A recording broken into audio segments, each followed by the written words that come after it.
There we go, we're live.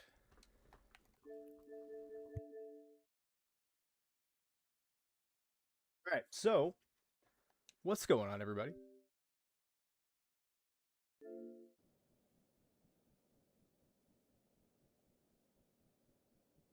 And I'm still in the trophy lodge from last night.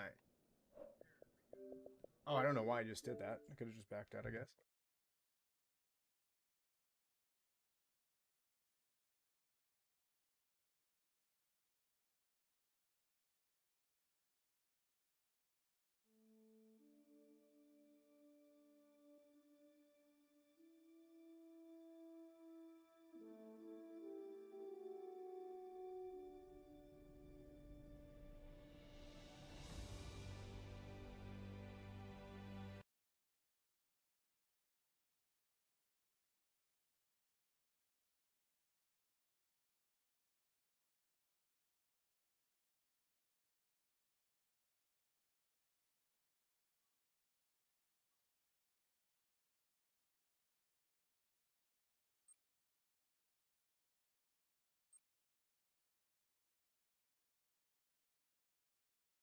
Makes me a little sad after all the success we've been having in multiplayer servers, but only way to get this Mule to respond is to shoot him. And honestly, if I get too bored of it, too annoyed with it, I'm just gonna go. We'll find a multiplayer server, but I want to put a good effort in. I want to shoot at least 20.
Feeling classic today. I feel like this 300 canning Magnum, I've not used it in forever.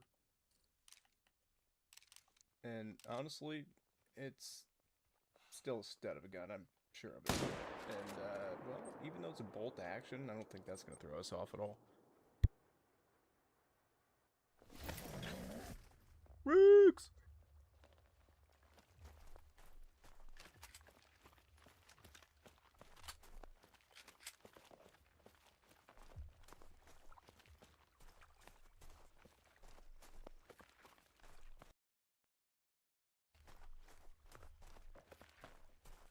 I used to grind red gear with.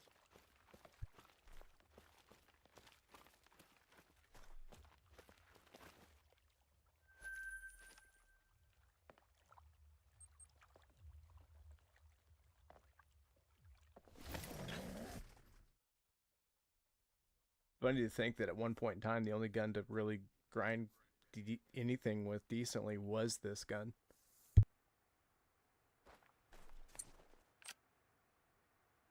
No, the M1 was pretty good for like whitetail and stuff, but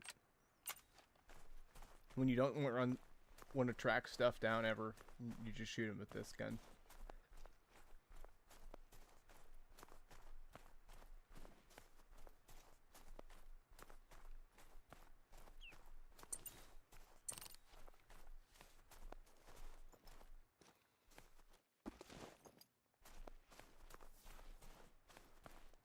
Need to get a tripod back up over here is kind of inconvenient, especially whenever they're like they're now hiding out on the other side of this hill.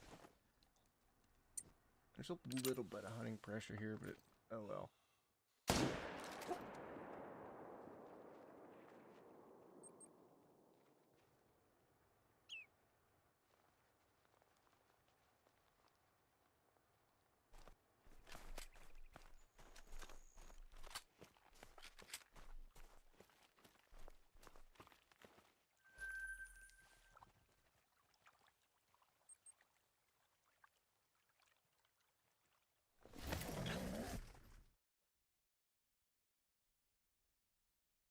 10 fabled, 10 fabled, 10 fabled.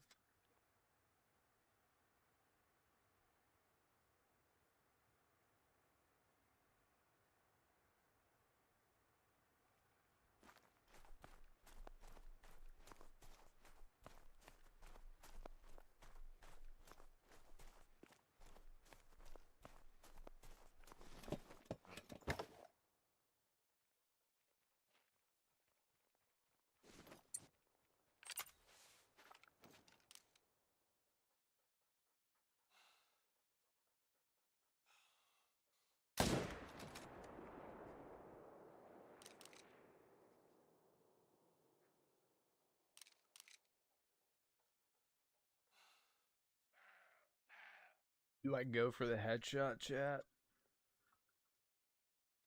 I don't want to. Or do I play it safe? Shoot to 22, get him to turn around. I'm going for the headshot.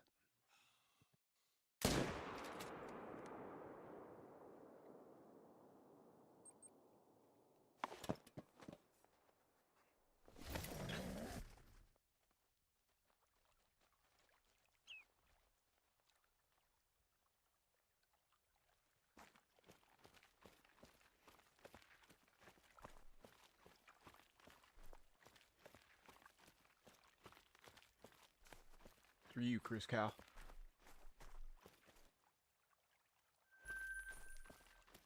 Maybe that's what I should start doing. I wonder if 223 would punch through and hit a headshot. If I could get good headshots 223, that'd be kind of fun.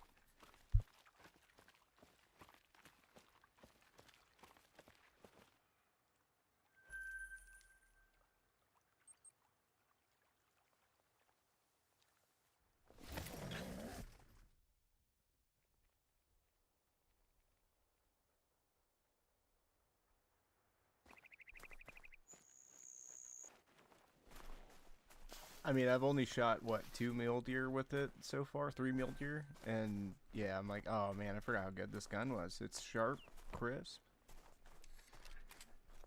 The recoil control is honestly good enough that the bolt action, I feel like, is actually a little bit smoother than the semi-auto. Up close, you can get more rounds off. But, oh, there we go. We got a dilute, folks. That's the 10th rare of the grind.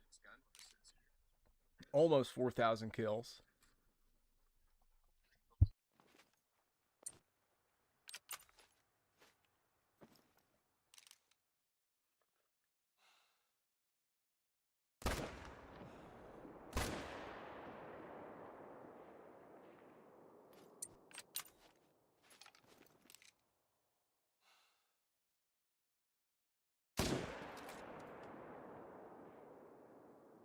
Guessing I shot his antler. I don't know what happened with that one.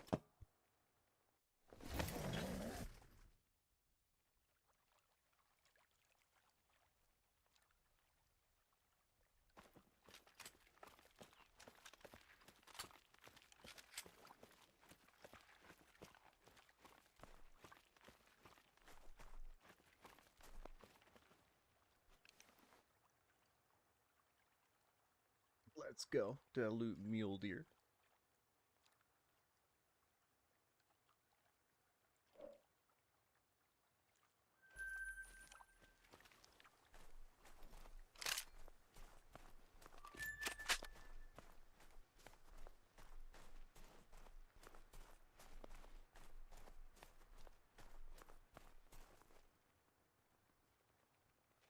Oh, dude, it's been brutal. This has been a brutal grind.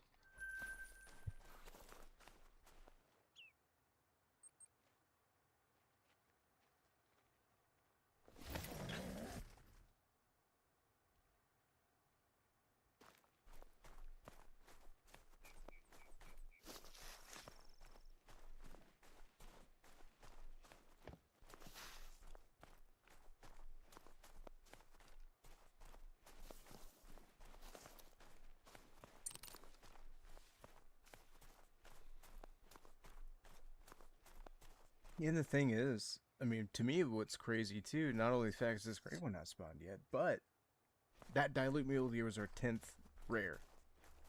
We have almost 4,000 kills. Like, fallow, I feel like I'd probably have 50 at this point.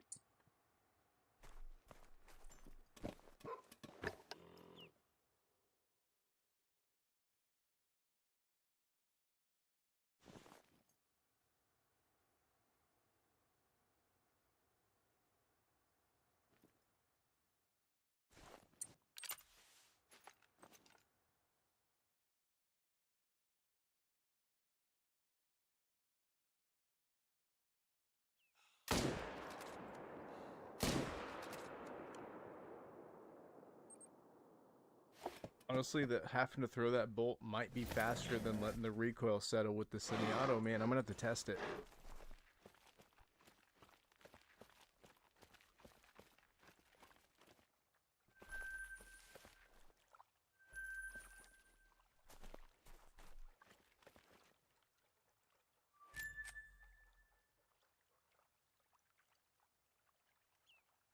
Dude, I was hoping that I would get lucky like you. I was okay if even it was like 1,000 kill grind. I was like, man, whatever, I'll do it. I was seeing so many people like popping great one mule deer, and I'm like, all right, all I gotta do is try, and here we are, basically almost a year later.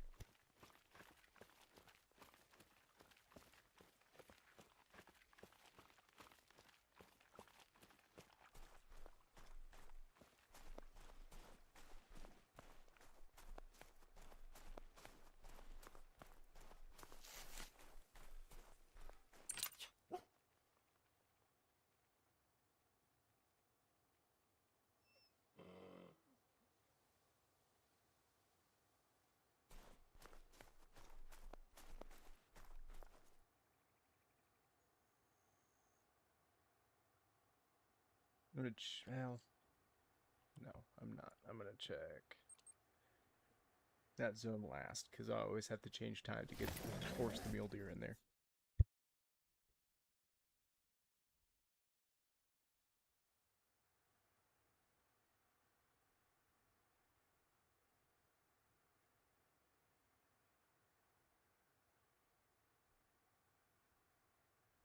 Hey, Google, how do I permaban people on YouTube Live?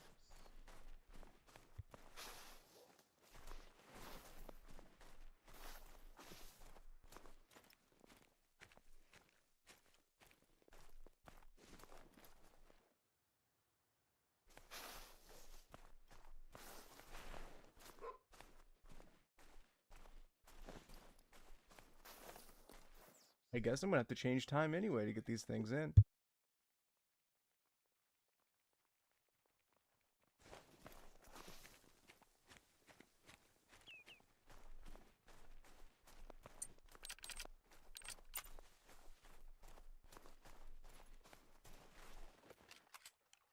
I don't know, man.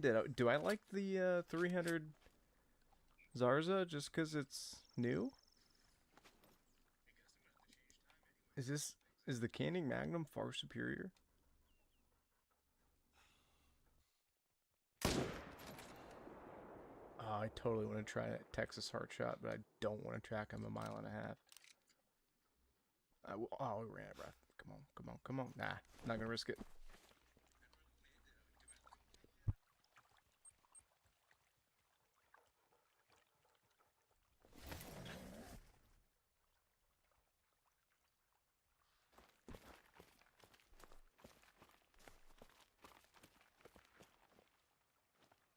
Huh.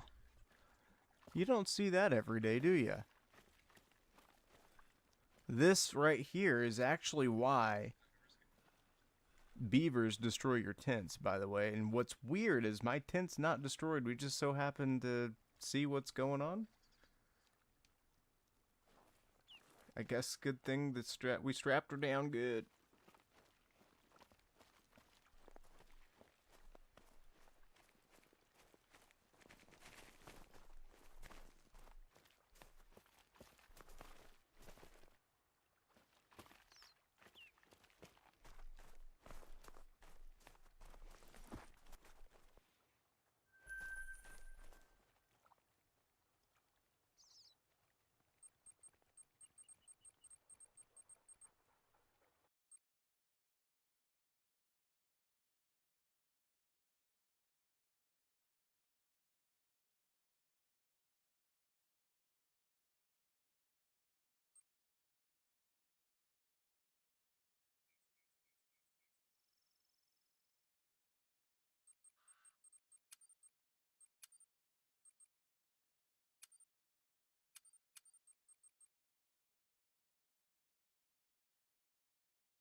Oh, nice. How much you pay for it?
That's what they all say, Statler.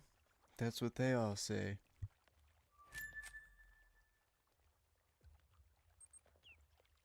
This zone is my solo flyer zone, so there might not be mule deer here.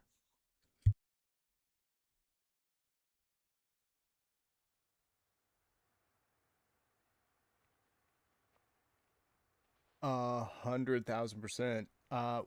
Rix and I were just conversating. I've not used this gun in a very, very long time. Rix, I guess, just started using it as well recently again. And truthfully, I forgot how good this gun was. I made the comment earlier. I said maybe I only liked the 300 Zarza because it was new. Because this thing's cracking, dude.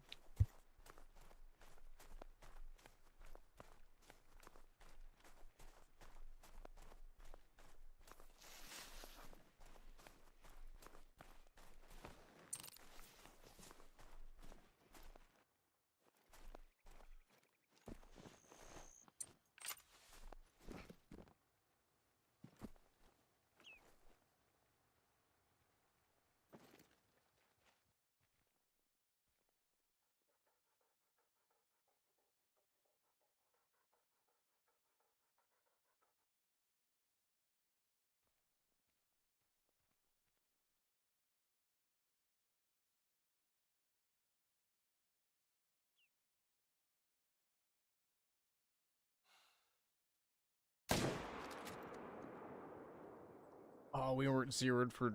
We were zeroed for 300. That was a total skill issue.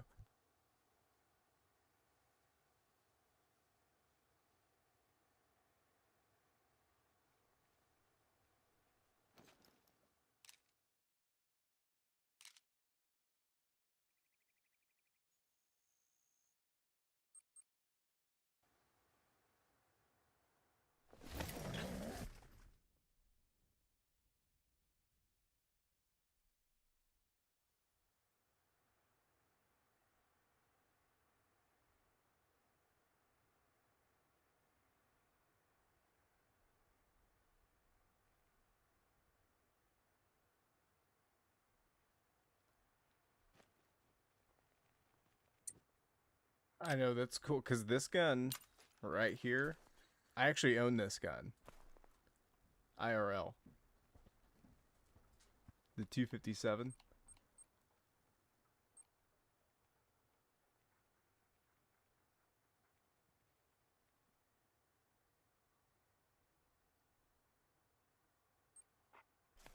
Discord peeps. I might post it just to side by side. I guess I could make this look like exactly like my gun. Like, exactly.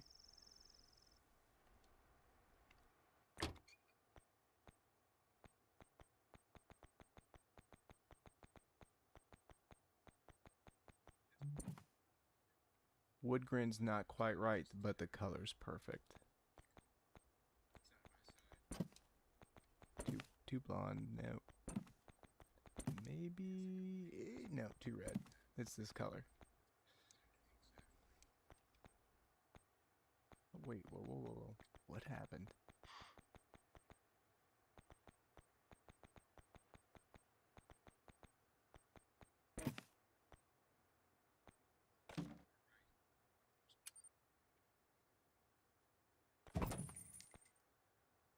Why is it not letting me change?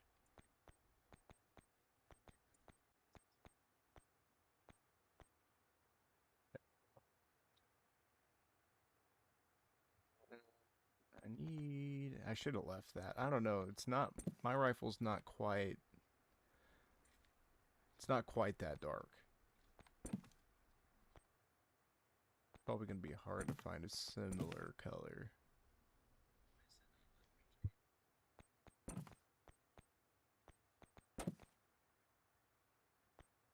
Definitely more gunmetal. I don't think there is really that color. It's kind of a neat one. Not sure I've seen that before.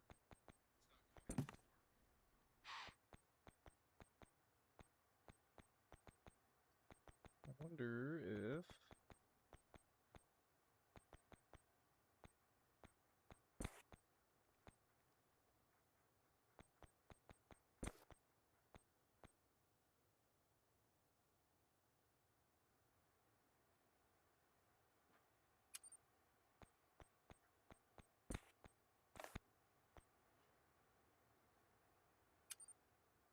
Alright, enough fooling about. That's as close as I can get her. I'm gonna take a close-up screenshot or two, and then Discord folks, like I said, I'll post her. That said, the only difference, there is a difference. This is pump action, mine's semi-automatic.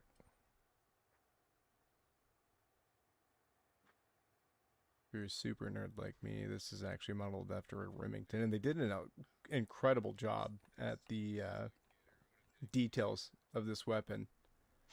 Like, this is exactly what it looks like.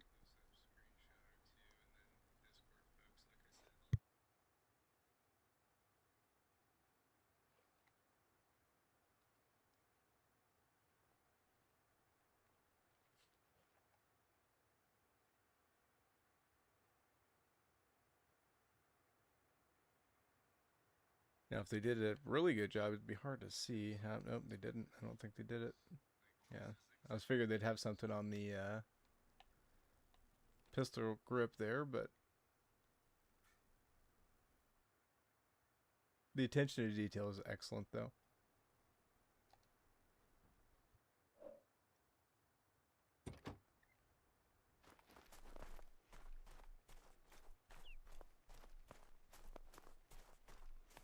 Let's go, Grubhub. That's a stud.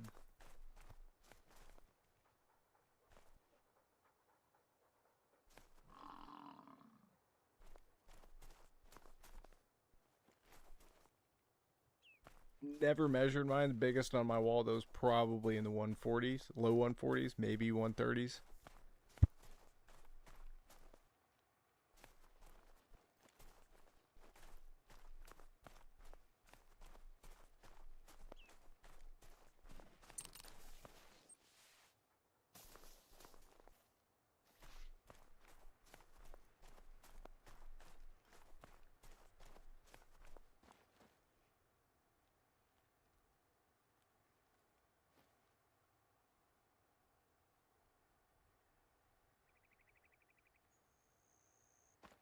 Here's my thing. Going back to Rick's, what you were saying, having a 300 in real life.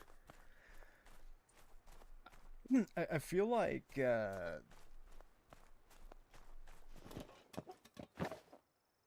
just slightly underpowered still in this game.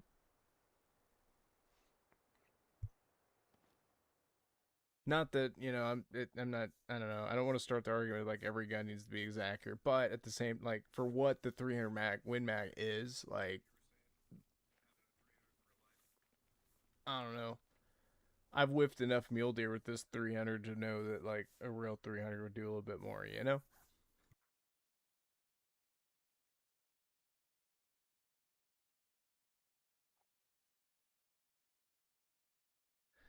Oh yeah, Rick's. What I got one of those on my trail cam, licking the trail cam. That is actually really awesome.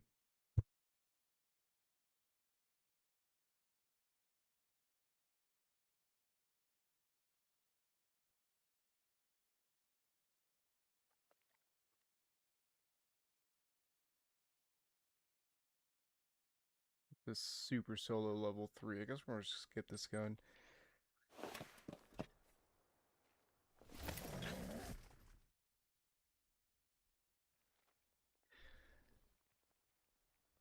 I will say shooting a doe with horns is a pretty decent flex.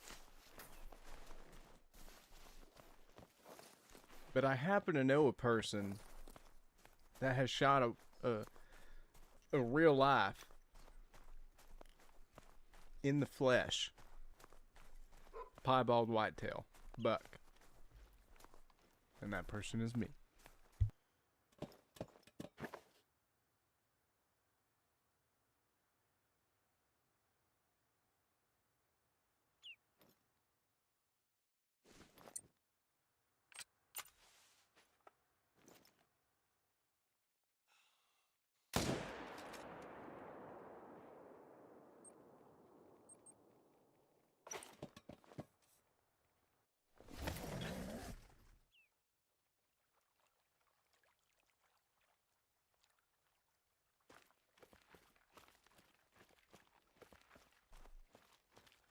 Yeah, 300 mag's a little hot for whitetail. I don't know. I mean, to each their own. If you're shooting long range, I get it.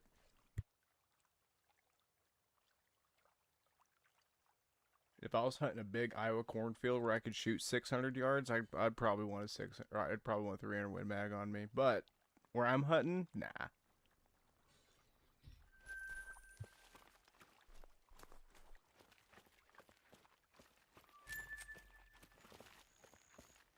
Going outdoors. I saw you. I saw you. Didn't want to miss you.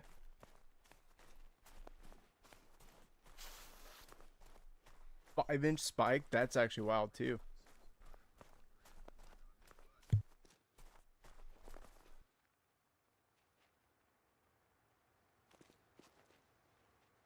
Something cool about seeing an old gnarled up buck, you know, or something, or like a weird, you know, unicorn, you know, giant spike. I didn't miss any deer, did I, while I'm blabbermouthing?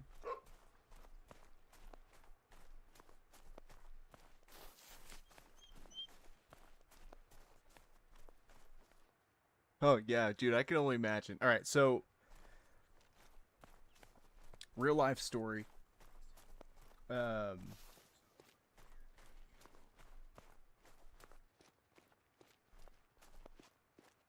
could be graphic. You've been warned, viewers. Whatever that notice says at the top of your TV screen whenever you watch stuff. So Buddy and I'm actually, like, as cringe as this sounds. I'm kind of filming him hunt, and this doe comes walking out. She's maybe 5 yards from us, has no idea that we're there, right? My buddy's hunting with a 270 Remington, with the Remington 7 or it's 270. I think it's a 700. Anyway, we're point blank on this deer, right? I can I'm not trying to move or anything. You know, this thing's right on top of us, and I've got the camera, and out of the corner of my eye, I can kind of sort of see the deer, right? Well, my buddy is notorious. He never sights the scope in. He bangs this thing around. You know, it's a nightmare mess, you know, and it's never on. So he pulls the trigger, and I see what I thought to be the tree behind the deer exploding, and like the wood and stuff flying off of it. And in my head, I'm like, ah, he missed it. Well, we get out of the ground blind and look out there, and basically everything that was inside the deer was all over that tree, and that's what I actually saw.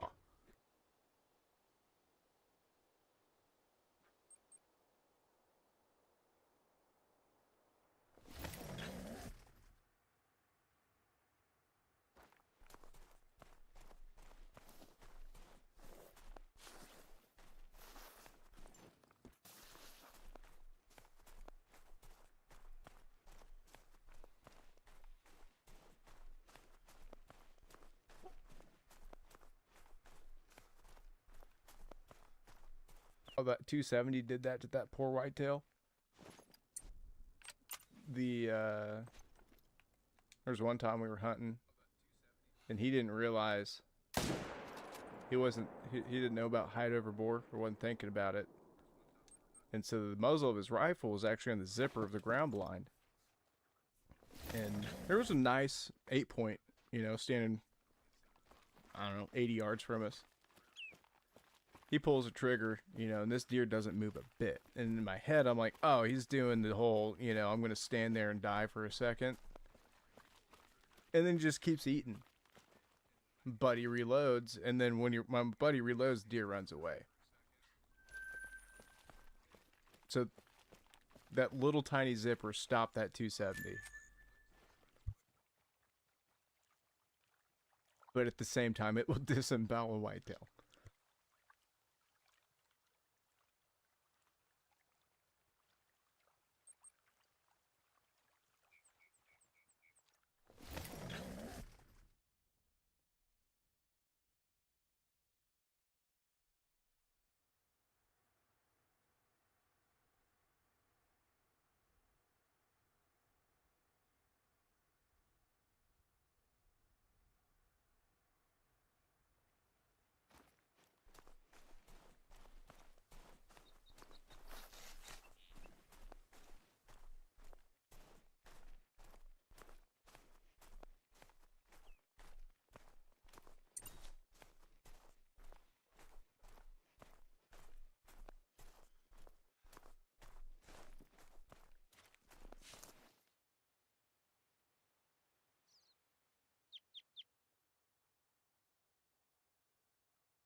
Well, I mean, you still think your dad's coming back with the milk. So, I mean, I don't know. I don't know what to tell you, Statler.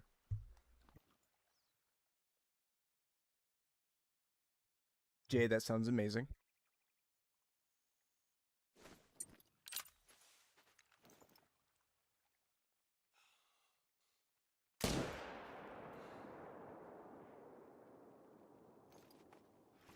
I misjudged which the deer. I could have gotten that other one, but I aimed at the doe instead of him, and that cost us.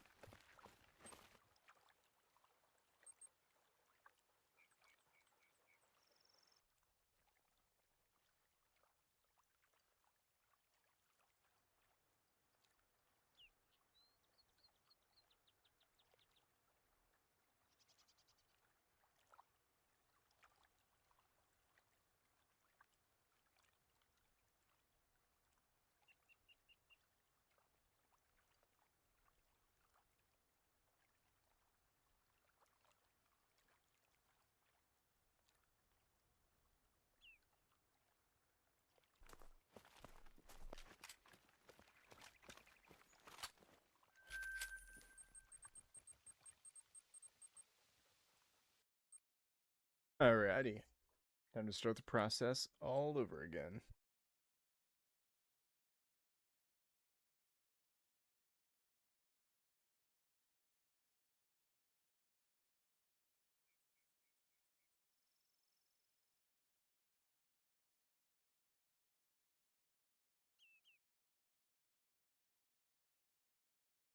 My dog was trying to eat my headset.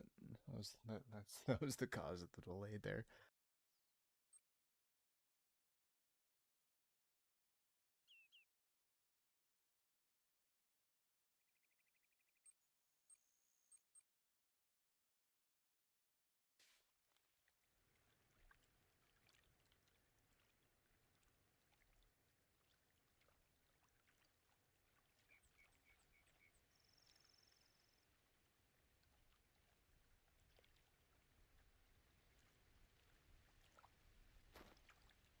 It's the only way to get one, man. That's awesome, though. In this game, I'm unbiased. Like, sure, you get higher frame rates in PC World and all that, you know, for Call of the Wild, but for the experience, I actually prefer Call of the Wild on console.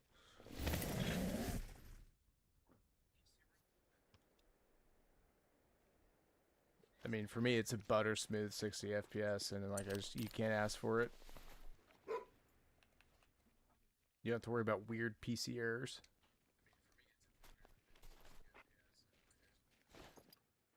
Okay. Oh, it's 1800.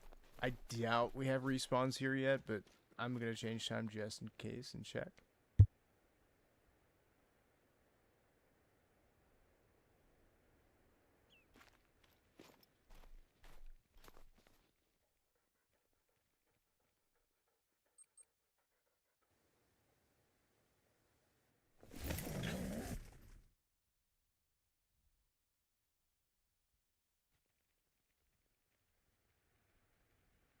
Not everybody has a spaceship, Jay. I mean, it is nice, don't get me wrong, but so some of the advantages here, and the other thing too, I can't really translate it. The capture card I use is actually ancient and can't. It's actually not capable of like the video fidelity that's this game's capable of. So it doesn't translate well. It looks incredible, but such a huge advantage because like especially, and this is one of those like hardcore things. Normally, when I'm playing Call of Duty on PC nowadays, like everything's ultraed out.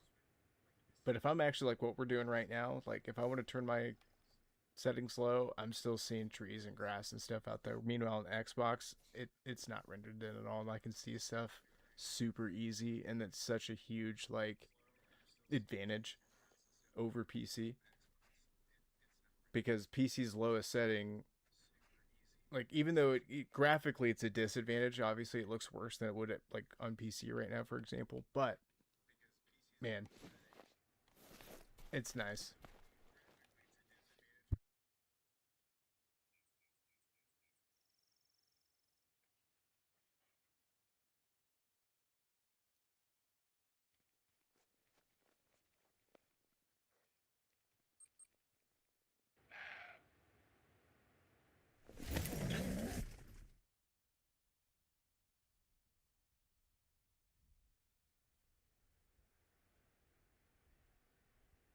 I will say the lighting is way better on PC in Call of the Wild.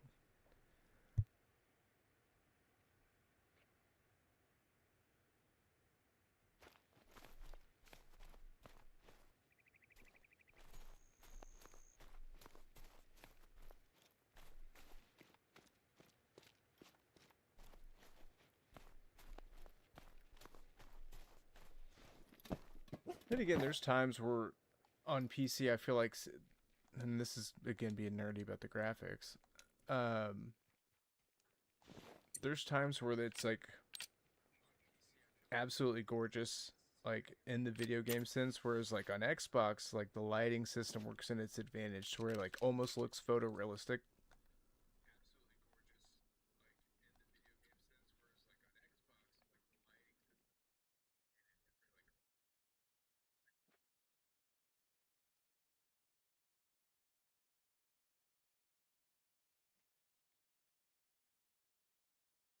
I thought I saw level 3 down there. Oh yeah, there, level 4.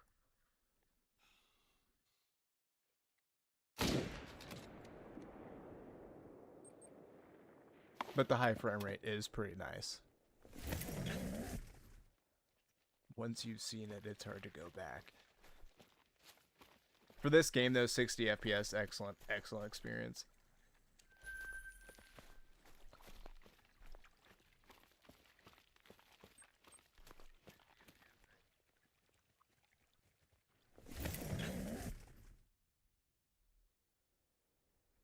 And if you're using a computer that is Call of the Wild's recommended specs, you're gonna have a bad time.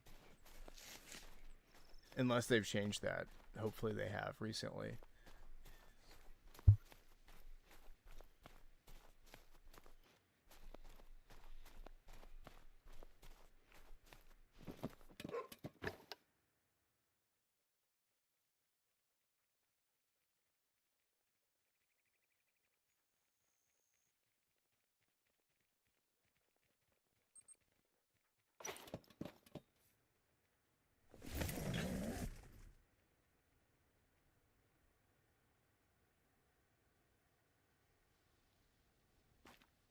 Oh, well, that is like a big.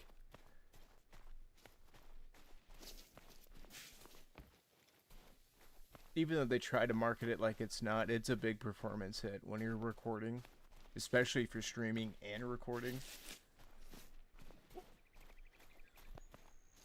and playing a demanding game.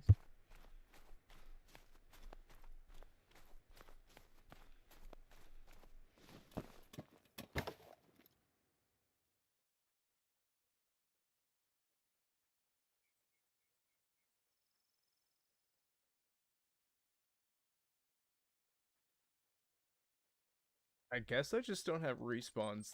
That, or I'm gonna go back into multiplayer session and see if maybe that gets stuff to spawn in.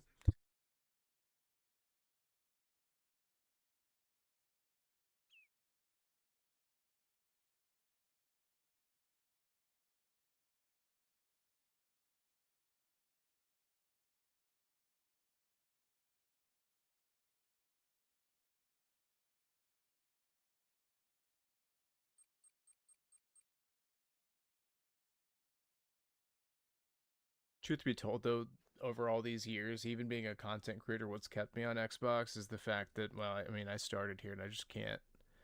I don't want to give up that, everything. Even though I restarted and it kind of reset everything I was trying to keep a hold of, like, I still don't want to, like, this is it. Like, this is.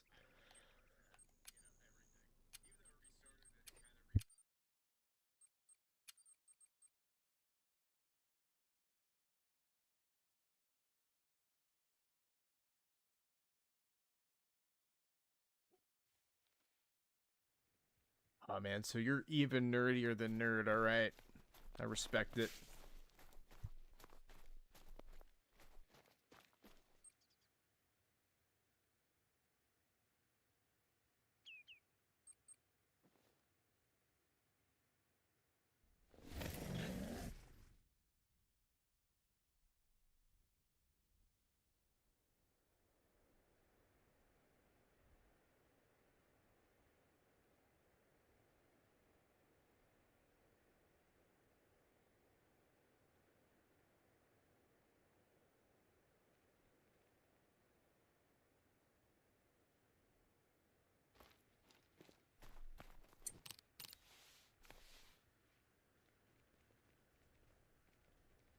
The only place I've actually seen the Series X struggle is Virunga Savannah when you're next to really tall grass.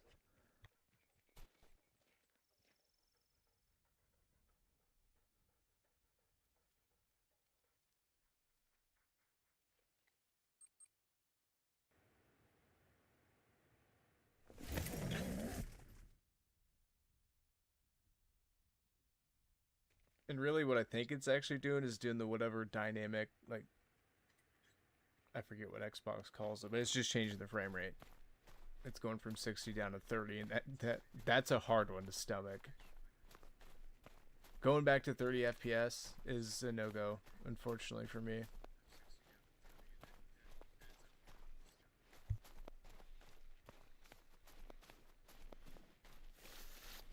Maybe like if it were like a cartoony or like 2D game, but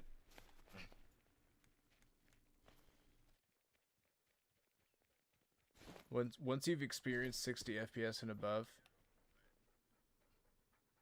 and you go back to 30, it's genuinely for me almost nauseating. And I don't want to sound snobbish about it. I'm not trying to. It's like it's that noticeable.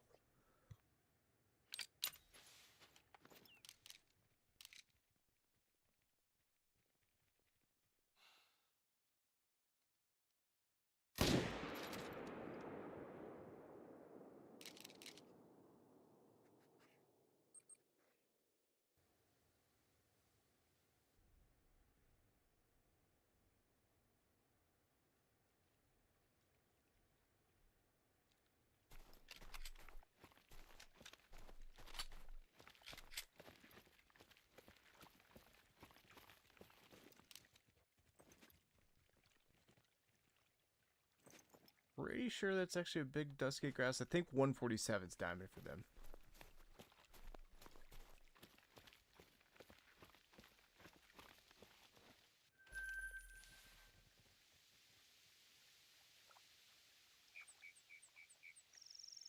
I don't want to sound insensitive, Statler, but didn't how can somebody hurt the wrist if they got it bitten off by a chew toy in kindergarten or whatever you said happened to them?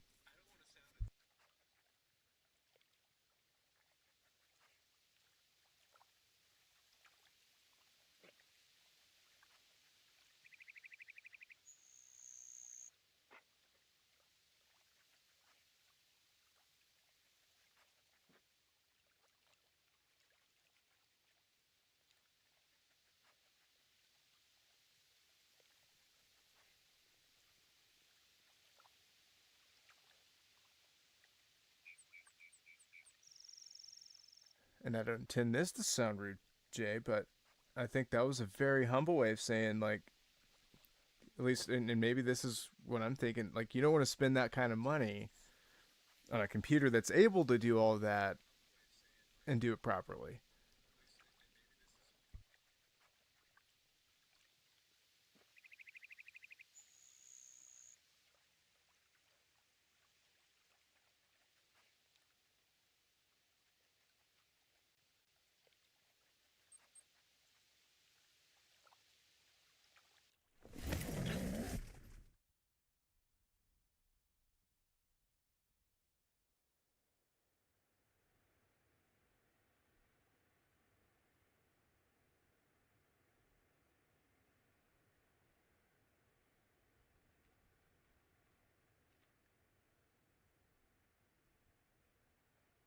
Swear, and I'll stand by this. Well, that's not true.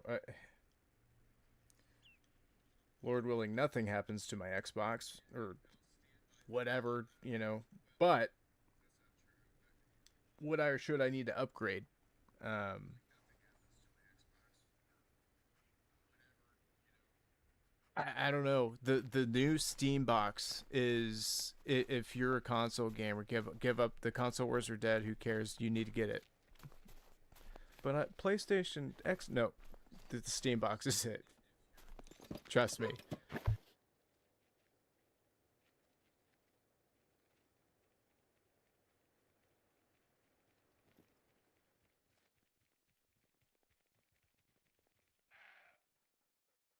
Probably why Xbox made a handheld version.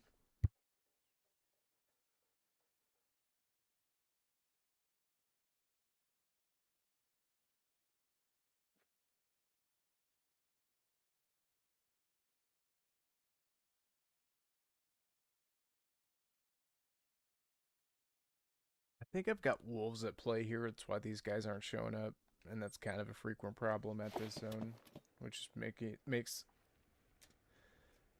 having done this almost 4,000 times now makes it even more annoying when this happens, because I'm like, oh, it's the wolves again.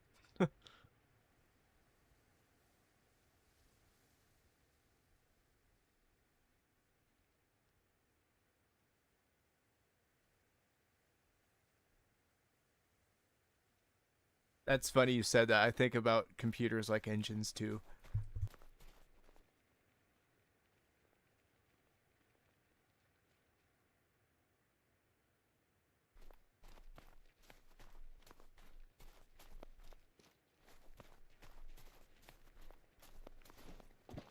Engines are body parts.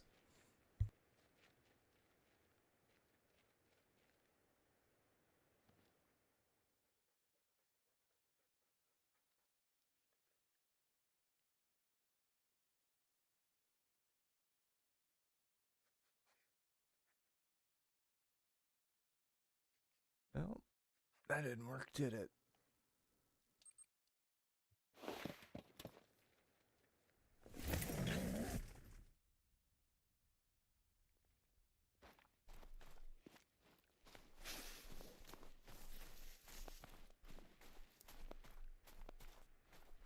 I don't know, especially nowadays with like whatever insane things AI is doing in the PC market. Like,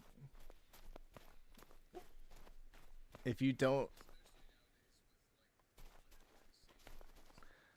like honestly, I'm not. Is there such a thing as a quote affordable PC today, even pre-built?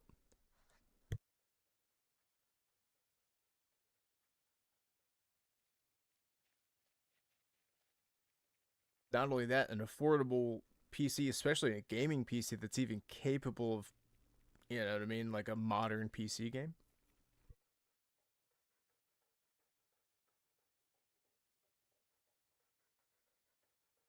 I don't know where my mule deer are, folks. This is weird. I either didn't shoot enough or I shot too many and something's off.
That's what I'm just saying, though. I mean, RAM right now, if you want,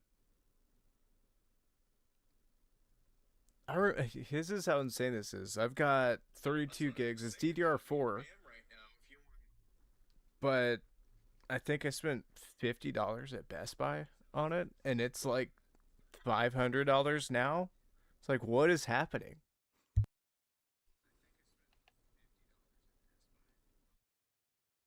Nvidia's making the 3060 Ti again for some reason.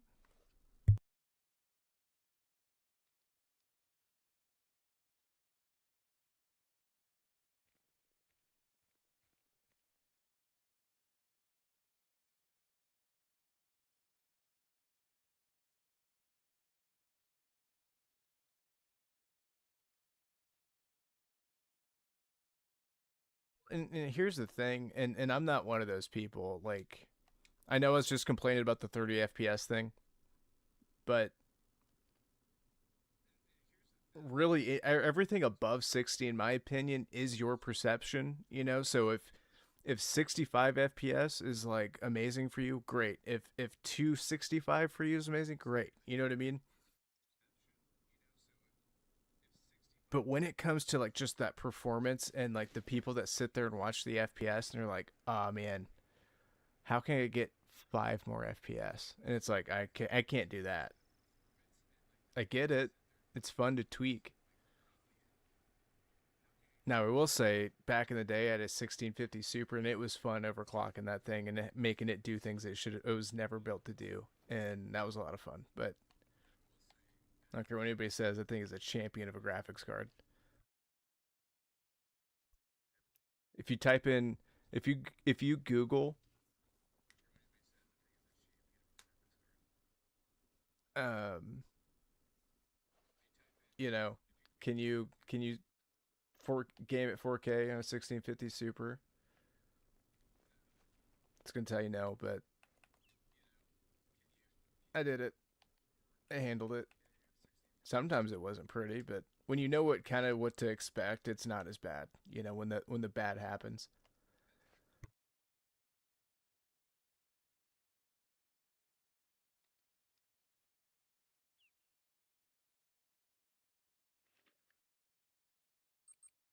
I need to check this zone. There might be a solo or two hanging out here that I need to shoot, and that's what's hanging everything up.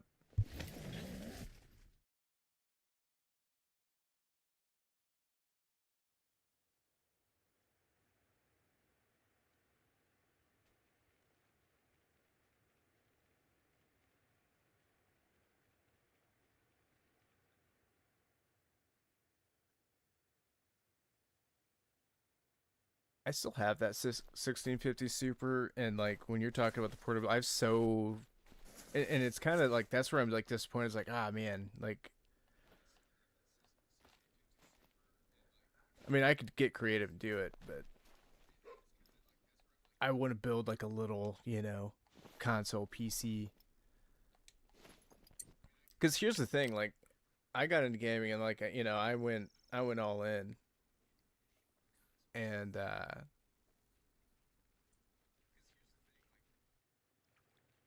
looking back, starting out though, or like when I upgraded, I should say. But looking back when I started out, like, I realized something where I'm like, oh, like, this is all marketing. Like, this little graphics card is capable of way more than people say it is, because they want you to buy the real fancy, expensive one.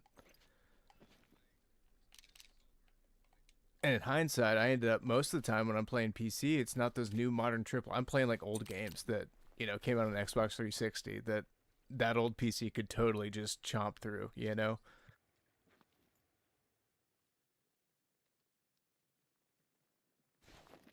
It was not, however, capable of playing Call of the Wild, you know, in Ultra and streaming at the same time. So that kind of that's what inspired the upgrade.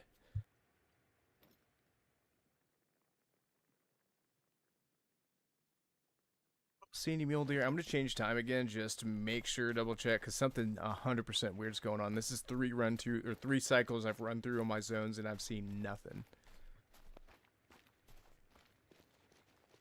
I've also been blabbermouthing, so that could be to blame.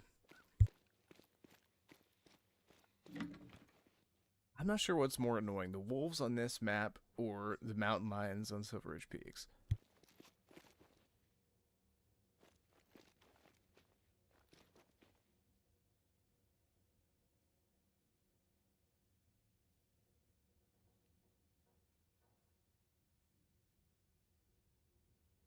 I do wish they'd make Call of the Wild mouse and keyboard capable on console. That'd be nice. I will admit the UI and everything for on console as a user is terrible, especially when you've played the game on PC. You're like, oh, this is how it's supposed to be.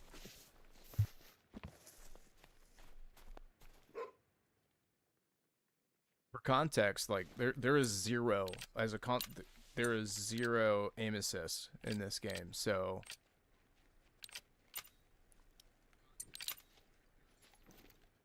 that's where I think new guys can struggle. Because what is going on with my scope? There we go.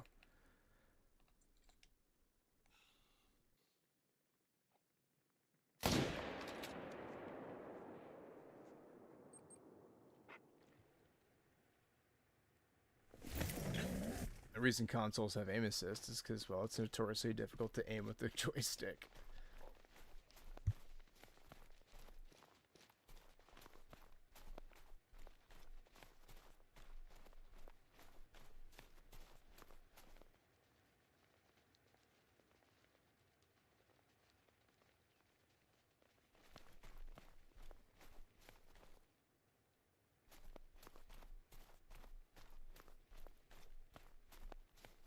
That is true. I will say, I don't know. I just because I so frequently switch back and forth, like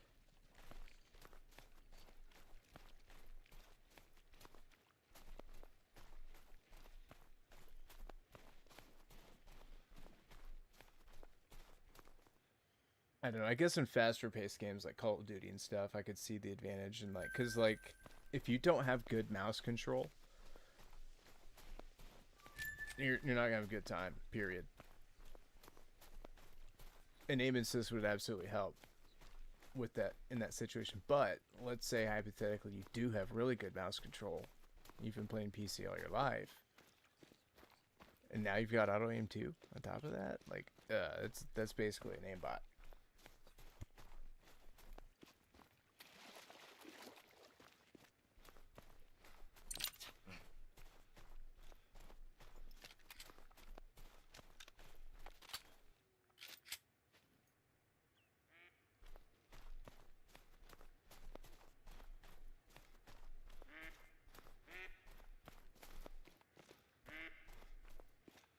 I have no real dog in the fight because I'm both. I literally, this is the only game that I play on console.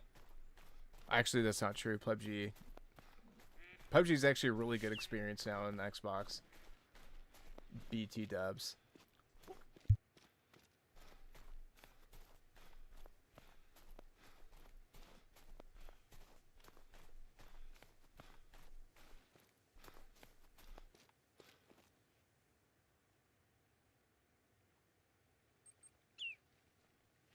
I mean, yeah, everything else, it's PC all day. PC Master Race.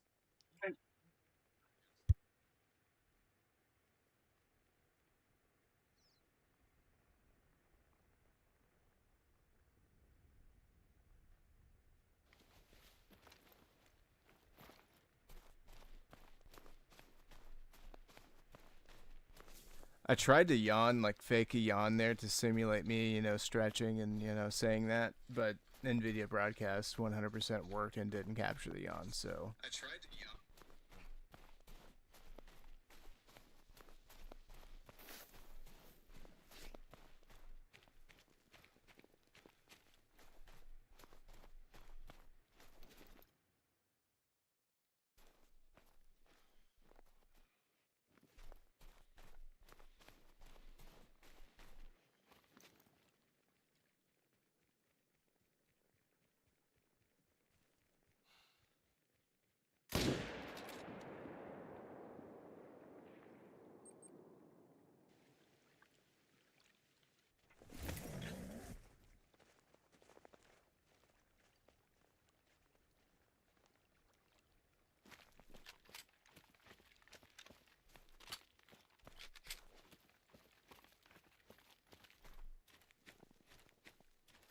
I don't know. There's something about when you're on console and you're playing PUBG sometimes, and sometimes knowing you're at a disadvantage. That's kind of what makes it fun, or somewhat, at least depending on how close you are.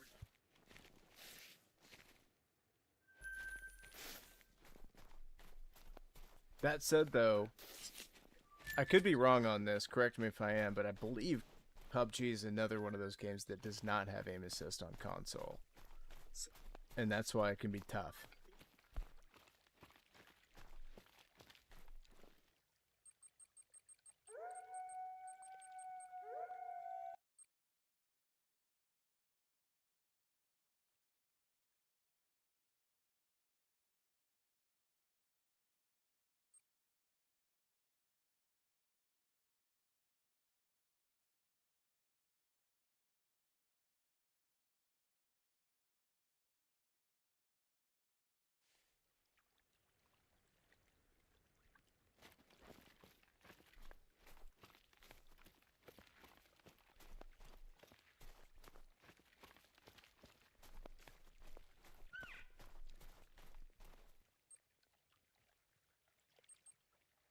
I think for me, what's cool is I can go back and play games that, I used to play on the 360, and I can actually sort of spruce them up a bit. Not only am I not actually, not only am I not upscaling anything, I'm natively playing it at a high resolution. Like, I'm able to sharpen it up, get the color tones right. And it's like, oh yeah, this is what this game, like, really looks like. And it's, like, insane.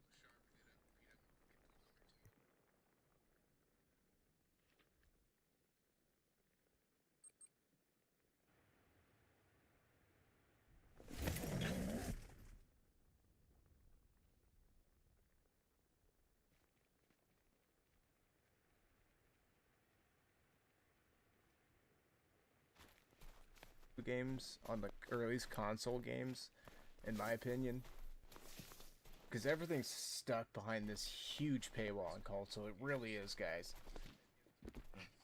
as far as games go. And that used to not be a thing.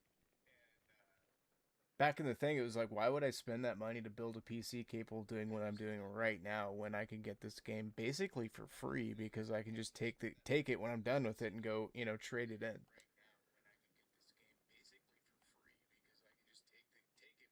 The problem is that I don't think the market caught on was, the PC world remained flexible in the sense, whereas like they started putting these paywalls up and everything got more expensive on the console side.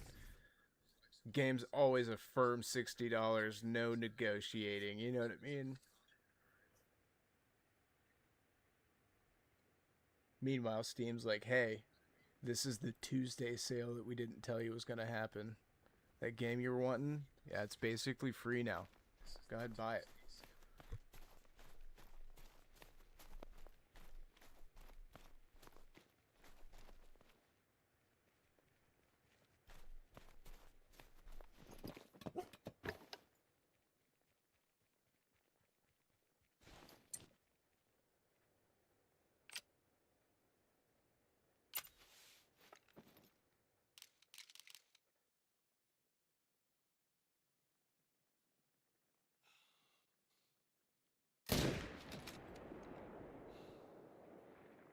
Don't want to shoot that level 1. Don't run. I'll shoot you.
You know, that said, I remember trying to build a PC during the GPU crisis, and that was a total nightmare.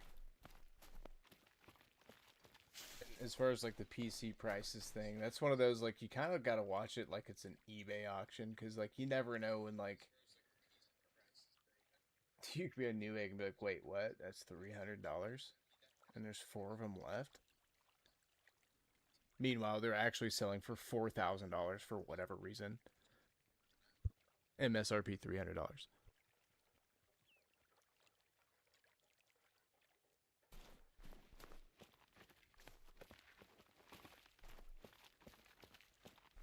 Remember, and this is so stupid of me because I'd saved up for it. And in hindsight, I'm so glad it didn't work out. But during the GP crisis, I became so desperate. I remember saving up $2,000 to buy an RTX 3060, and by the time I got there, they were out. They were gone.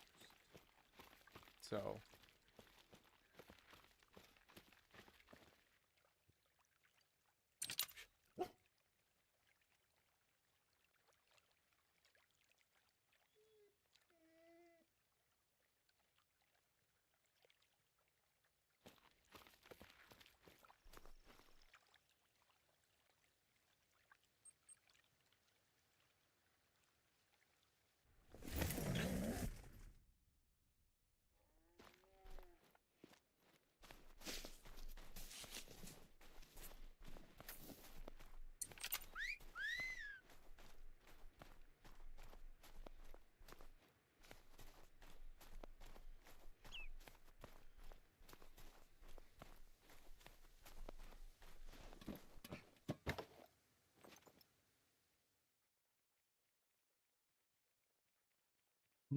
Do I want to unalive this guy or not? Probably do.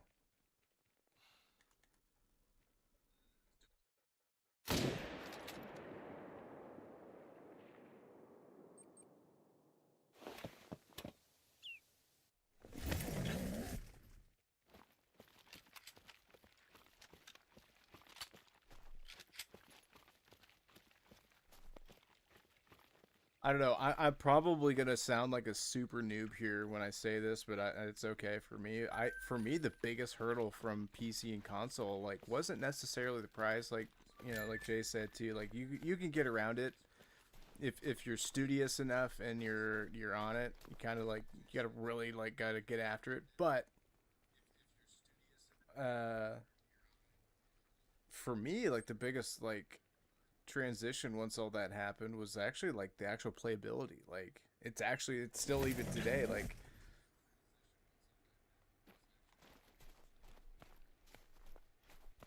it's a weird transition for some reason going from PC back to console. Like I can go from console to PC, zero issue. And here's the thing, I've played Xbox all my life, so like totally used to it. You know what I mean?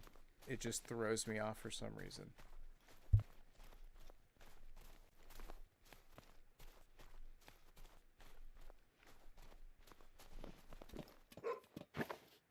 And so there was like a moment of panic because I was like, oh, I thought this was just going to be an easy transition. You know, I buy the PC, build it up, you know, do all this stuff, and then we're playing games. And then like the first game of Hell Let Loose I played, I'm like, oh, what am I doing? I don't know what I'm doing. At first, from a console perspective, it felt like I was trying to learn piano. You know what I mean? When there's this giant keyboard in front of you and there's all these buttons and they all do different things.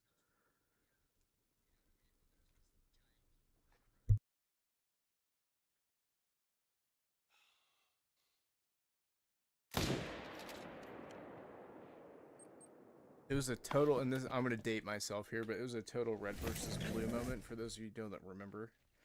It was a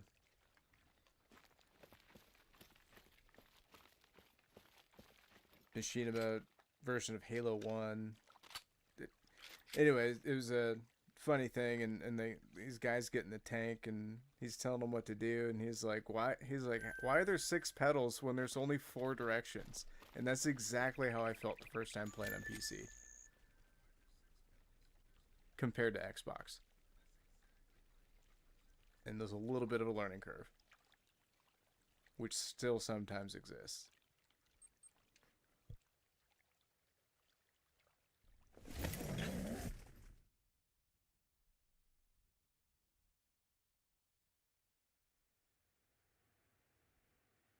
Well, dude, I got so insanely lucky on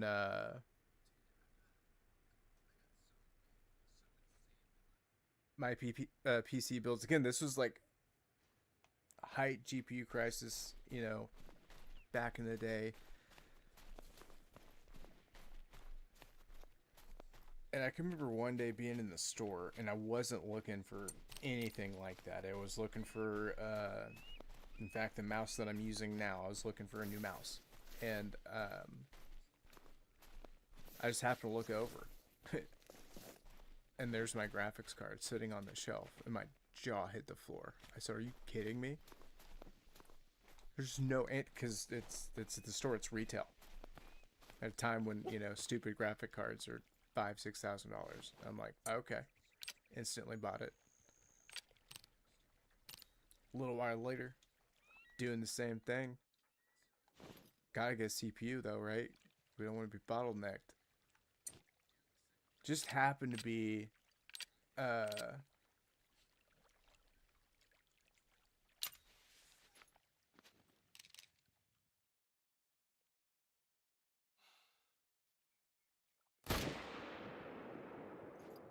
back same area, founded the CPU I've been looking for in stock, and I'm like, no way. MSRP. So of course, at the time I didn't really have the money for it, but like that was an opportunity I could not afford, so I just swing it, you know what I mean? But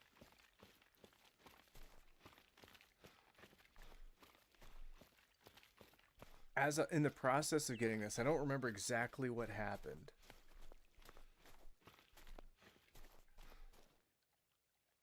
You know what it was, this CPU was on sale. I'm like, whoa, okay. So I went to go get it, right? Or, okay, no, I'm trying to recollect exactly what happened. So, okay, I bought it online, went to the store to go pick it up. They sold it off the shelf out from under me, basically. That's what they did. And then, just by some happenstance, because I was going to refund the money, by some happenstance, there was like a return behind the guy, and it was a CPU, and I'm like, what is that? He's like, oh, it's the blah blah blah blah blah, and I'm like, oh, that's like the better version of what I was gonna get. He's like, yeah. He's like, honestly, you should get it. And I was like, well, that's way out of my budget. He goes, it's open box. He's like, immediately, he's like, this is like half off because it's been opened. Like, I was like, it's not used, right? He's like, nope. He's like, guy didn't mean to order it, send it back. We just didn't put it on the shelf yet. I was like, immediately yes.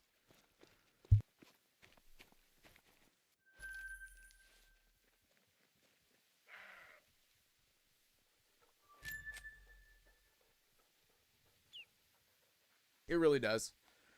There was a moment where I was like, oh man, there's no way I'm going to learn this. And now I'm like, oh yeah, no.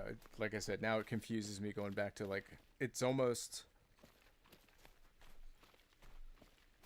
okay, I don't know. For perspective, I saw a meme the other day, and it's the most accurate thing, and I can't unsee it now as a console player and a PC player. Somebody made a meme where they were like, this is what it feels like as a PC player playing on console, and they every time they turned, they showed somebody steering a ship wheel. And oh man, I can't unsee it and unfeel it now. It's like, it's so accurate. Like, I don't know how to explain it other than that.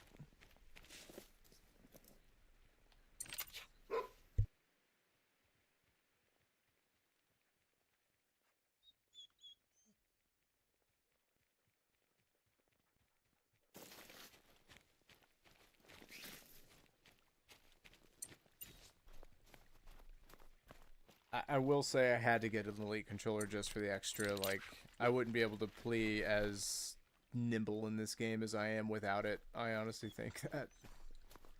Shout out JBiz convincing me to finally get one.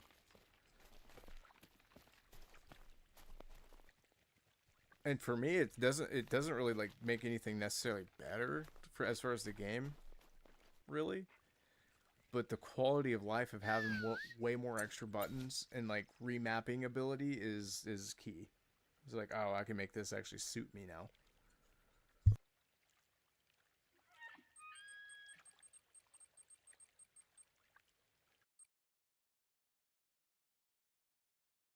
It's like, oh, are you like, having a hard time struggling with the aim speed and all that? You can actually micro adjust that, with the Elite controller. You can fine tune it.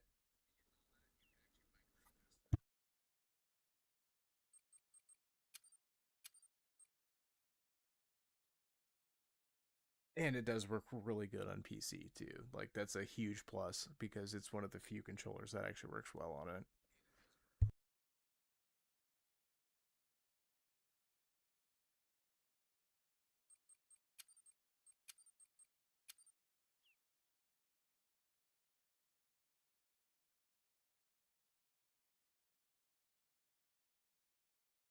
I will say talking game shop is more entertaining than just shooting worthless mule deer and not talking. So there's that. I don't know what happened with that weird dip where there's just no mule deer.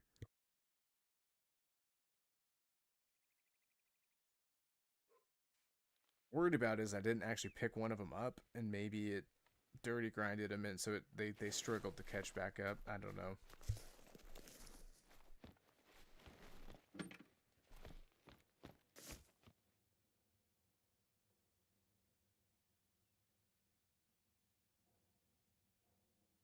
I what's funny? This is somewhat a side note. Another quality of life thing that's actually far superior on console than in PC, buying ammo in this game.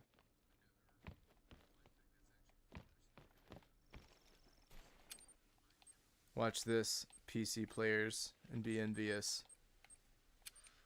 What ammo do I want to buy? What are we low on?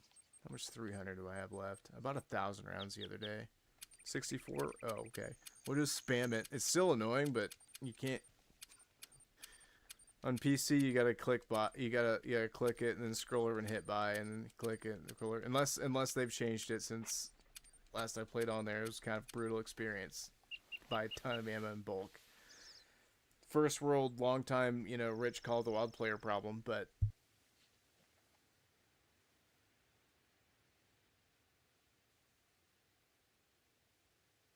when you only have 3 grand in your bank account, it's kind of hard to buy 1,000 rounds in one go. But if you're needing to buy 1,000 rounds in one go because you don't want to keep stopping at a outpost to buy ammo, it pays to be able to spam it.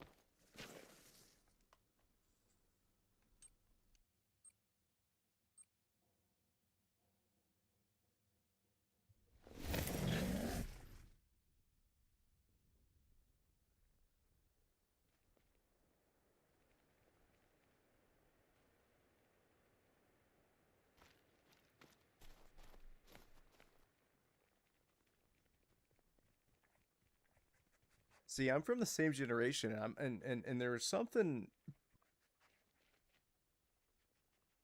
There really was something about all of that, and I've thought about it quite a bit. You know, as a content creator and as a gamer, and like just as someone that grew up doing it, like it's not the quote old man syndrome where it's like, you know, like, ah, this game's trash. So it's like, no, objectively, this game's trash. Like, go back and play this game. You're like, this is great. Why? What makes this great? It's not nostalgia, because you know you kind of see it at first. You're like, oh, this is gross and ugly, and then you like, oh no, this is what I remember playing. You're like, oh, this game's fun. Like the fun's missing from game nowadays. That's why I still play this so much, and like why I'm still able to do this is because this game is fun. Like,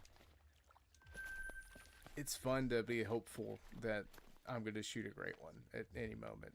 I've been thinking that for 4,000 kills now, almost. But still, it's fun.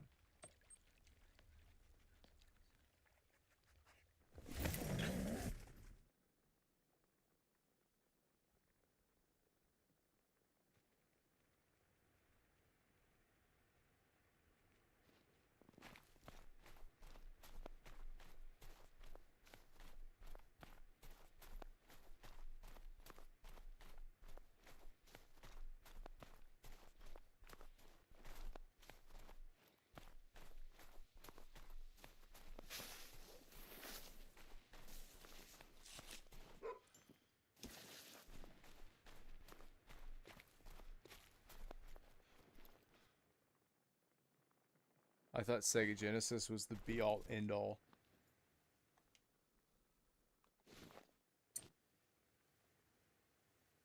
It's like, what? It's funny because like, thinking back in hindsight now, just what I'm doing right now.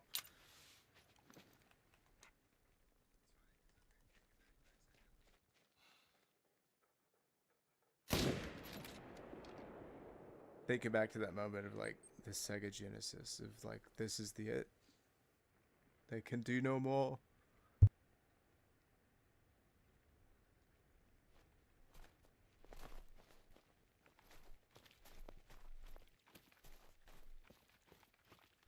And then Nintendo's like, what's up, dude?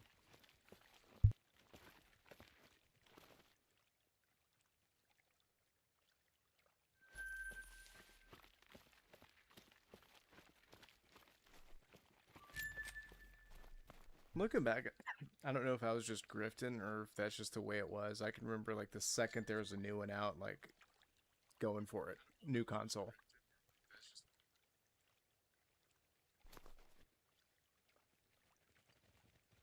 I feel like in those days, like each console was like a different, like each console generation had their own vibe. And that's what made them successful.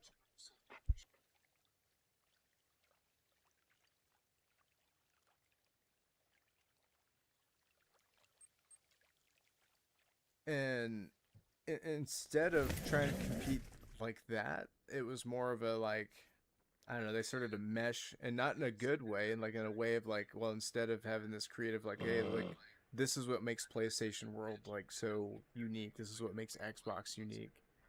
This is what makes PC unique. You know, PC was never really in the argument for the console wars, but you know, this is what makes Nintendo unique. Um, and what's funny is Nintendo stuck it out. They were like, we're just gonna keep being unique, and like, they're still winning. You know, ultimately at the end of the day, even though they're crazy business wise. As far as like, they'll sue the pants out of me probably now that I've said their name several times, but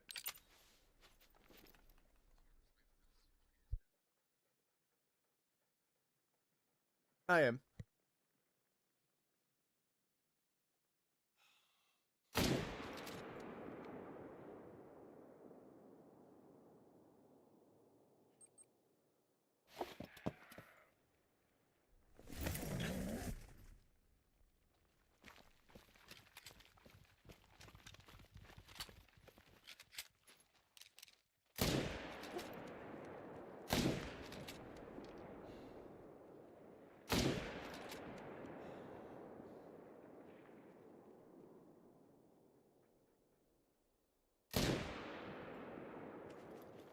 Being 0 for 300 gave me problems. I didn't see that guy standing back there in the trees. I would have shot him earlier.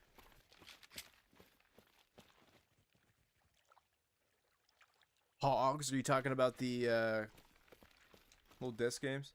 Now, I will admit, when Pogs were around, I was young enough that I had no idea what to do with them. I remember, like, playing with them, but I never played, like, officially, like, played Pogs, you know. Remember having them.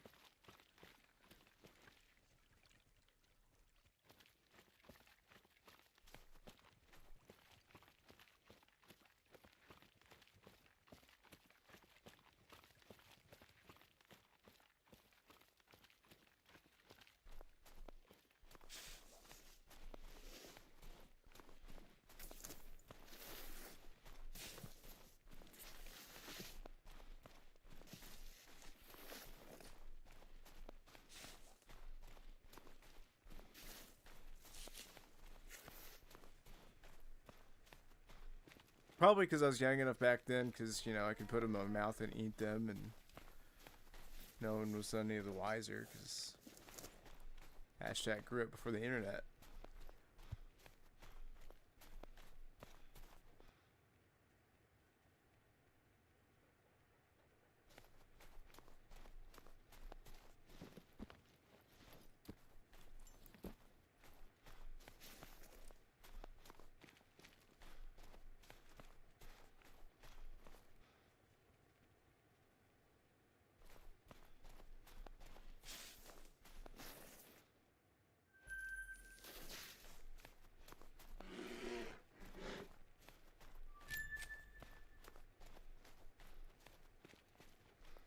Yep, which is crazy, because, like, at the time, it's like, this is junk.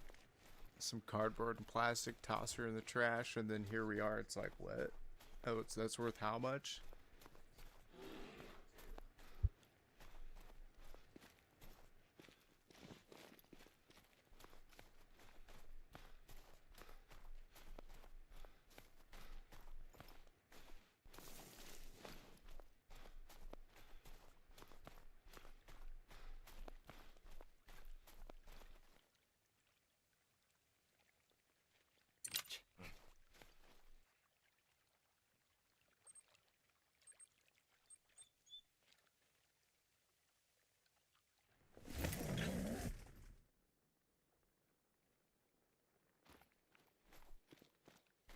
Those the metal ones. I remember a few of them being like metal.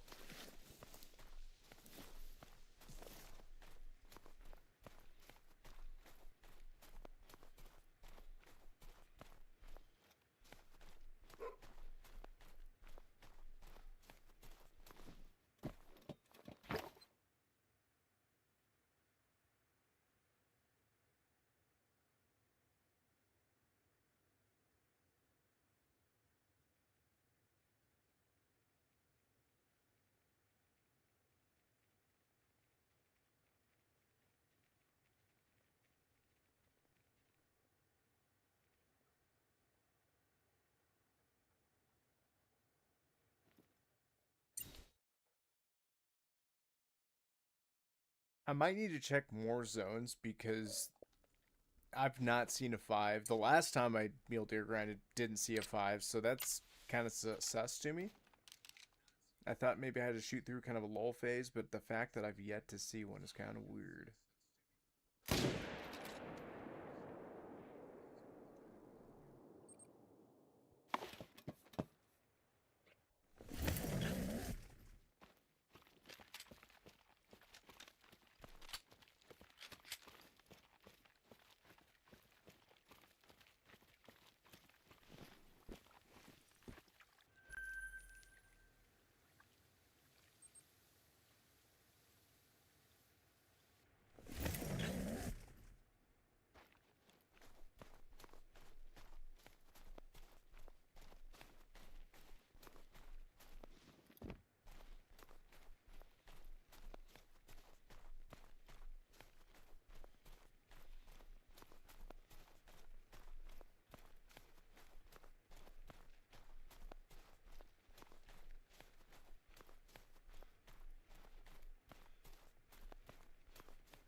Those dudes took off quick.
You guys are making me change time.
Decent sized mule deer.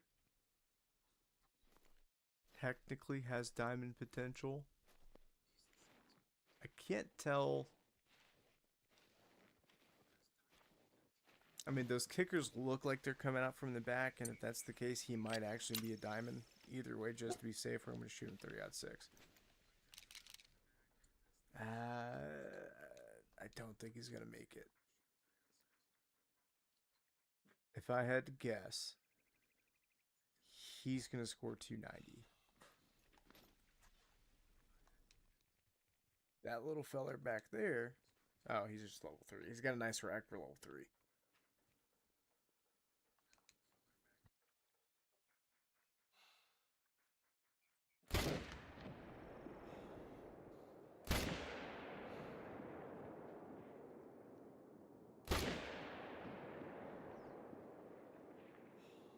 .30-06 isn't something you want to wound the mule deer with, and I got him that time.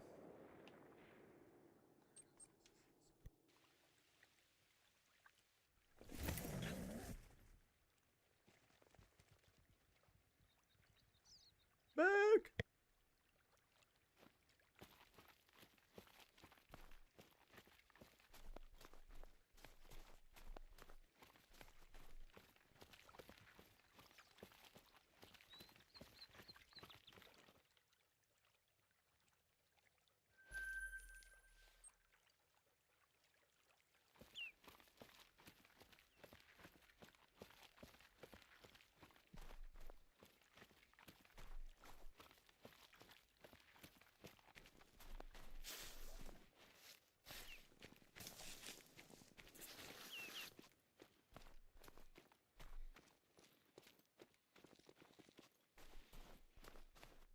Accidentally breaking things with him.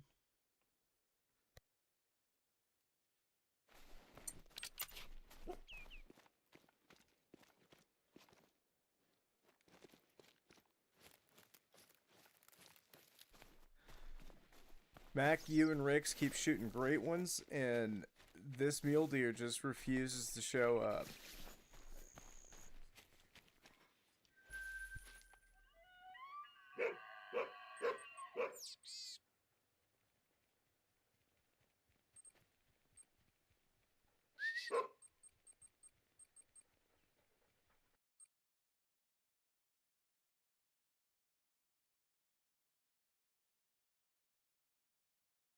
be honest, not been a big fan of the mule deer grind.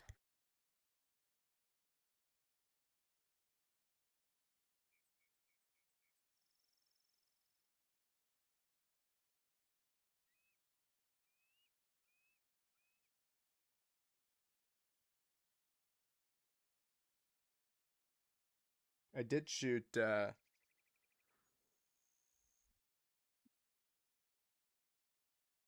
for me what I consider like one of those like lifetime, like, oh, I didn't think I'd ever see this kind of trophies the other night in Virunga. Finally found an albino wildebeest. Never thought I was gonna see one. Finally found one.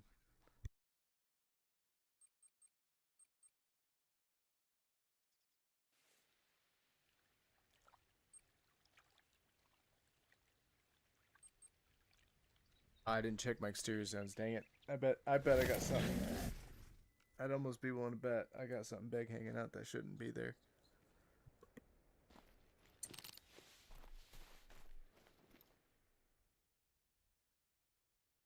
Well, that guy's there, so maybe not.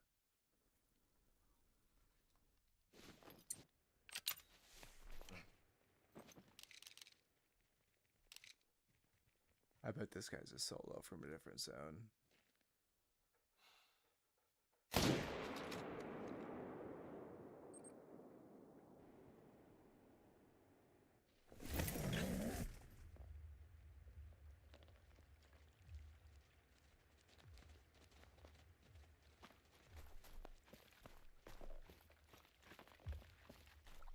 Yes, yes.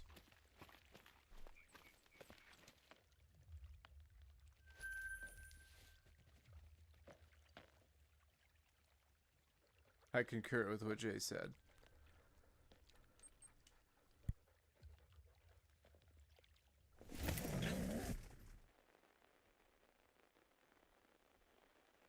Well, truth be told, the Diamond Wildebeest I 100% expected because, you know, if you want to find your first time diamond, go look for wildebeest. You'll find one probably.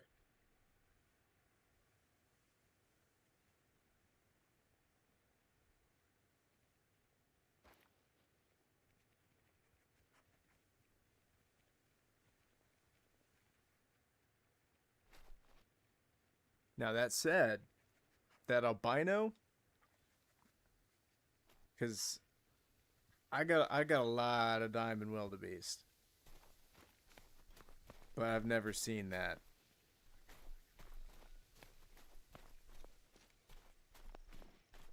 That was really cool.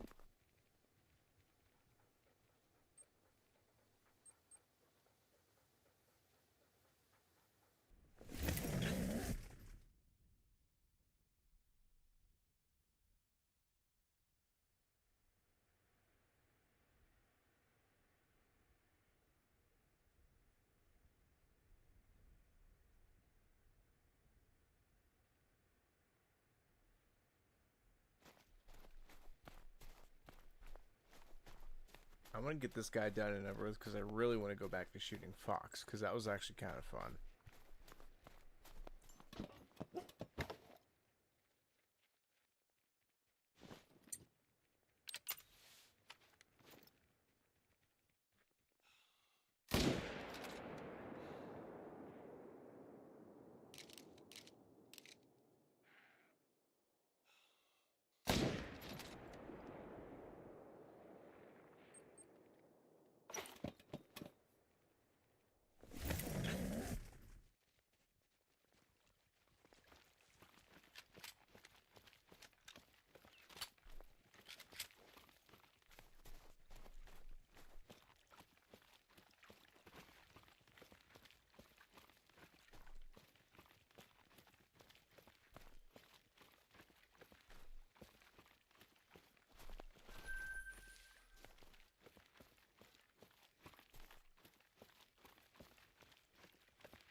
The hitbox on his butt is shockingly big, and I don't want to risk ruining him. I'm gonna play her safe. I don't care about ruining him, I just don't want him to run away. Further than nowhere.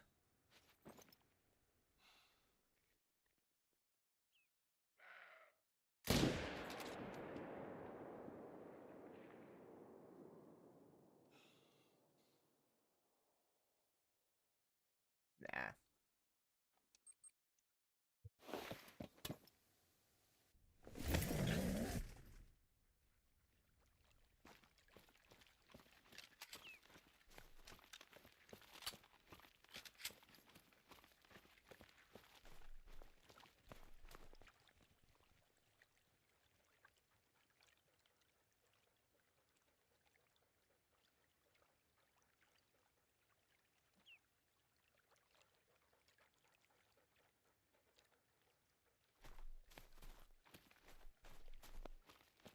Oh man, you guys should just hear it in the headphones. It's glorious.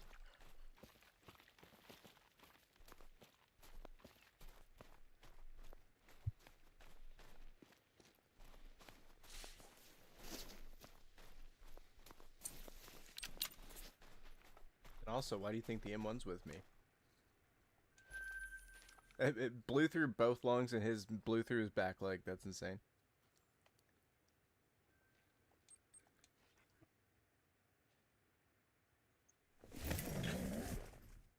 I'll see if I can spindex here. Something crawling around outside. Is it lucky?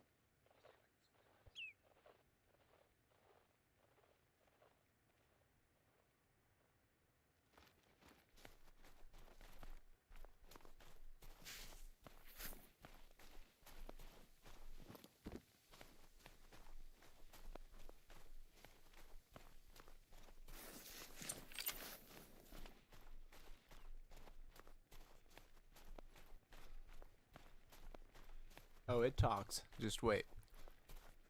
Shouldn't have reloaded.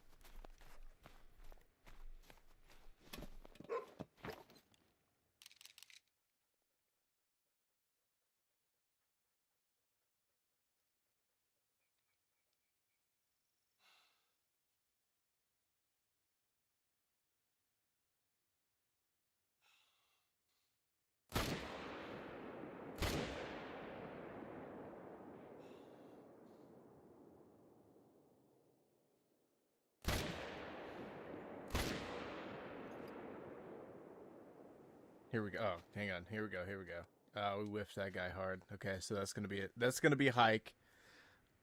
But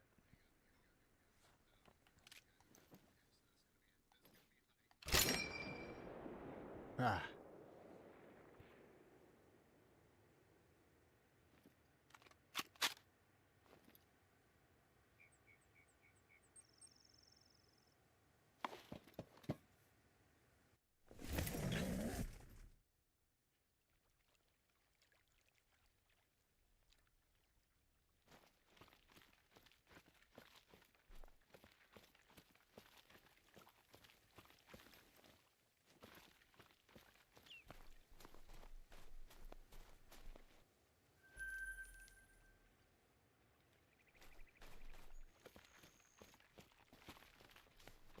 all right. So at least we're gonna get some good views of ASCII Ridge here.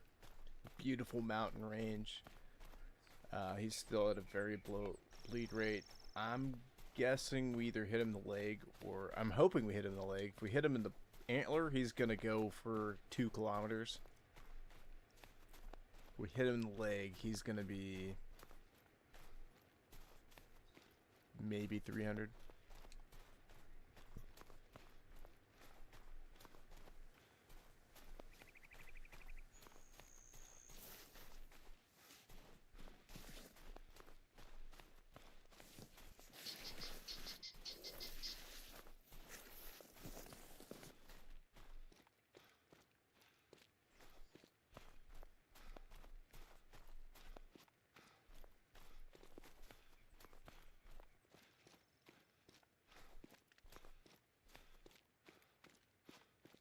I will say, in Call of the Wild, and I've definitely been nitpicking in the past on gun sounds.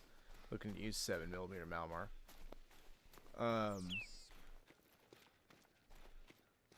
Thing is, the real M1, I mean, it's a rifle. And I think for some reason video games are like guilty of, I don't know, making the M1 sound totally not what it actually sounds like, you know, if that makes sense.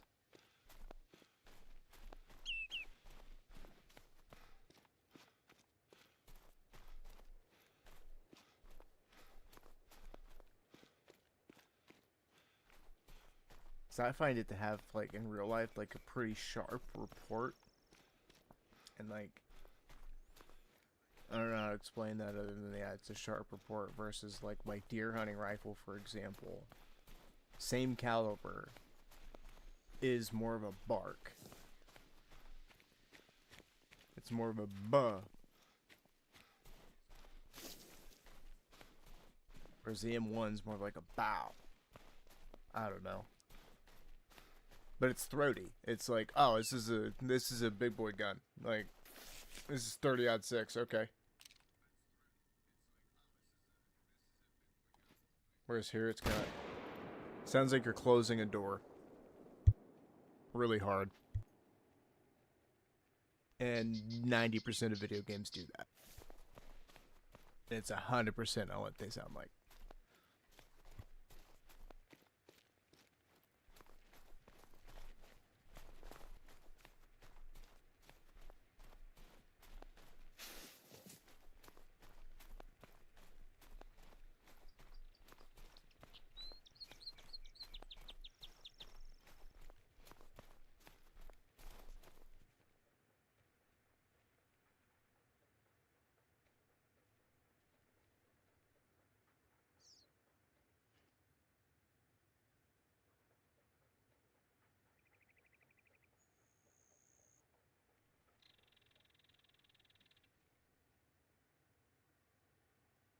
I think that's what I also like. Okay, I'm gonna switch over a second for the 450 Johansson. It's my new, like, one of my, like, personal favorite. Just, like, I love it. Everything about it. It feels so, like,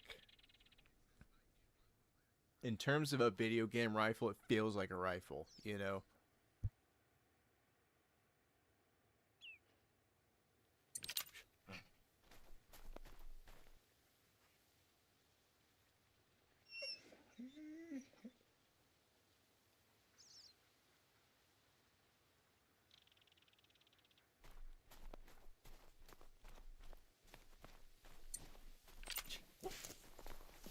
Worried that he actually circled back.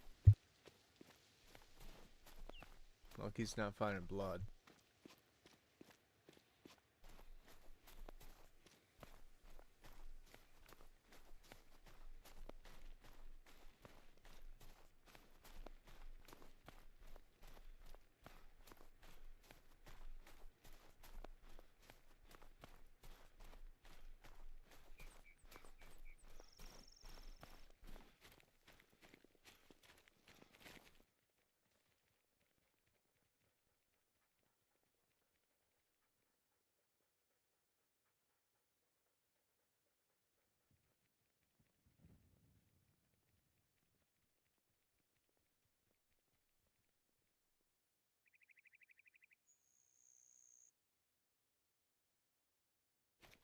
Okay, so I'm not crazy.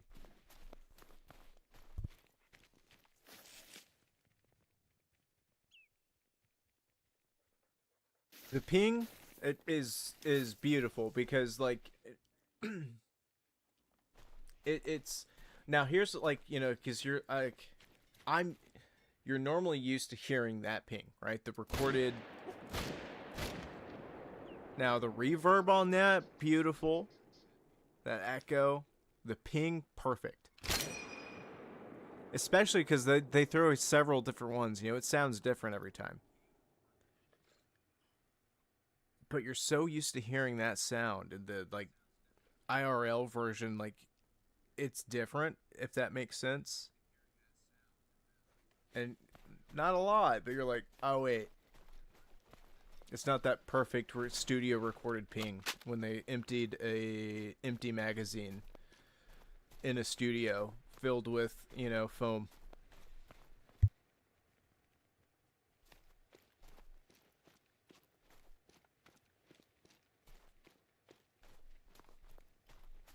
Just love the M1, man.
Oh, 1,000%. Okay, I'm glad that you said that. So now I think you're gonna understand what I'm gonna say here or articulate. So what I think my big complaint is what I think a lot of like gaming developers do when they're making like video game sounds. They like, you know, they set up their stuff, they record the shooting their real gun, you know, and all that, and that's where you get like the echo and everything's really good and spot on. And but the report itself isn't quite right. And I think what they're doing is when they've got ear pro on, like really good ear pro, you can hear the mechanics depending on what you're shooting. You can kind of hear the mechanics of the weapon. And yeah, you're 1,000% right. 1,000% right.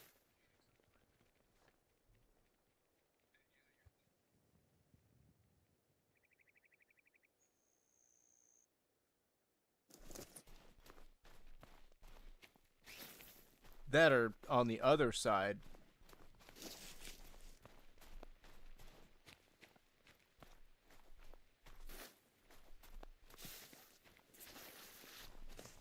It's dark out. Let's say you're on the battlefield. Low visibility. Can't see a thing. You hear a firefight. Two different, very different sides.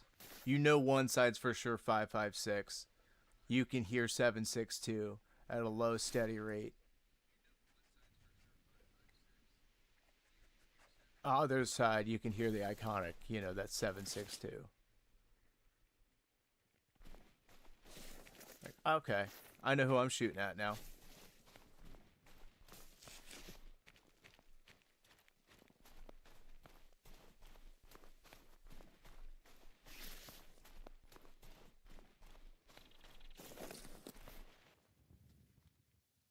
It is funny when you think about it. Guns really do have kind of like they own really do have a voice. It is different, all of them.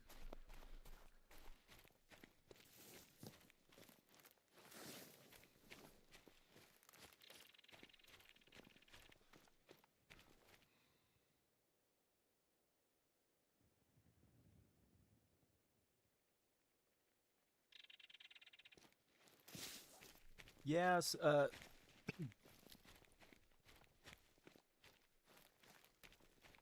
it maybe it's because they want to over dramatic or dramatize it because, you know, some guns are kind of quiet when you load them, you know? You might hear a little squeak of a magazine spring or something, you know, and then of course there's just kind of like a subtle, you know, snug kind of just like very subtle click, you know, it's not a movie style, you know, click, click, you know, bang.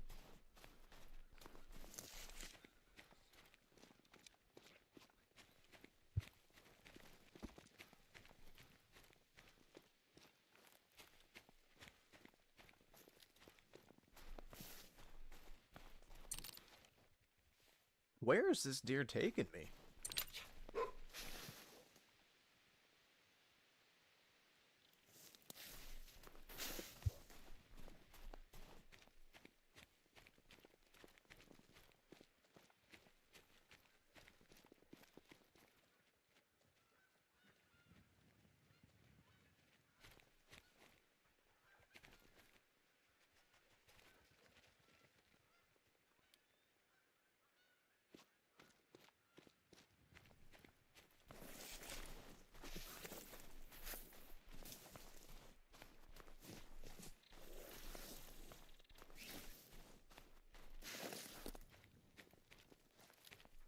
But at the same time, again, is like when you, I don't know. Now I'm just being a nerd about it.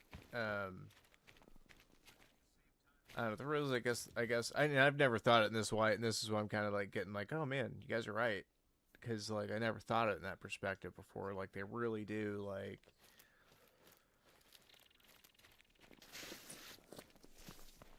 Even because when you do it enough, there's a subtle difference, and it's not like I could be like Jason Bourne and be like, "There's 9 rounds in this magazine." I can tell by the sound of the spring, but there is a different sound between 9 rounds in the magazine versus 20 rounds in the magazine, especially when you're shooting. And I don't know how to explain it. It's almost like what I think is like through your whatever that's called whenever it's making contact with your jawbone or whatever, you can hear stuff. Like that magazine gets lighter, I can low-key hear that spring ping. Or rattle, I guess.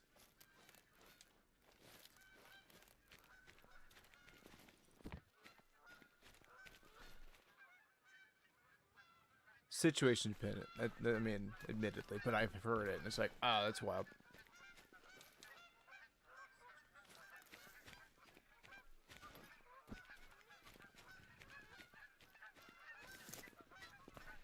Depending on how good the suppressor and ammo is, too, that's all you hear.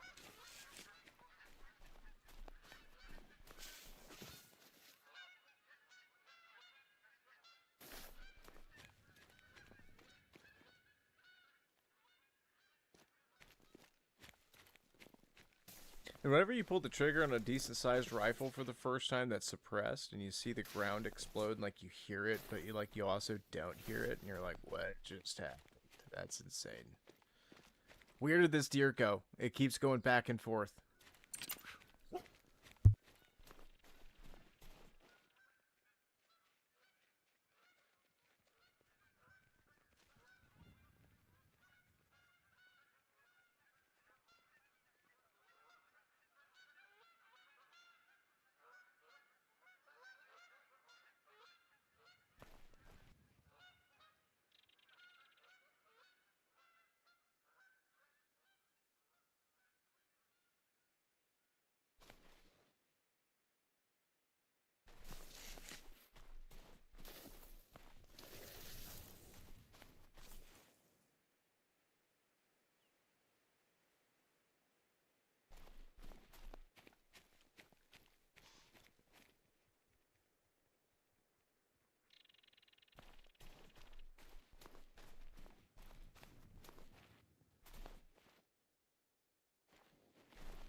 I mean, I don't actually know it um off the top of my head. The last time I shot, I've actually never shot a Lee Enfield.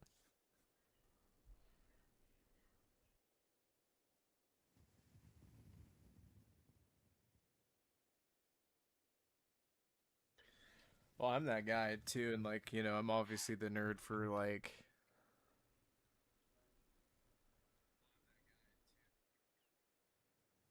listening to an MG42 from a distance. That's a pretty awesome thing. Like, just go listen to it on YouTube or something. Like,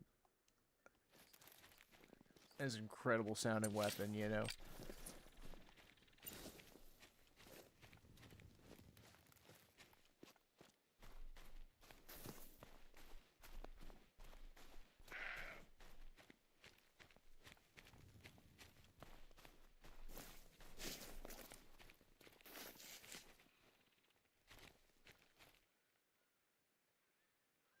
Okay, why is Lucky tracking prey? What? I am so confused. Tell me this guy didn't live. Is that what's going on and he's just like wandering around up here through the woods?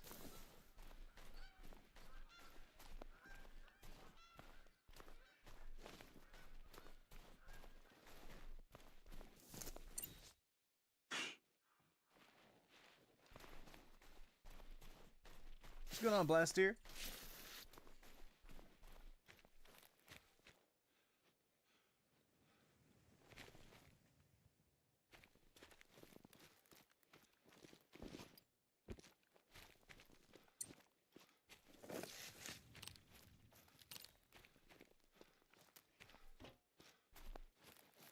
Lucky dude, I've walked past you like 15 times, man. Like, what are you doing? Are you mad at me?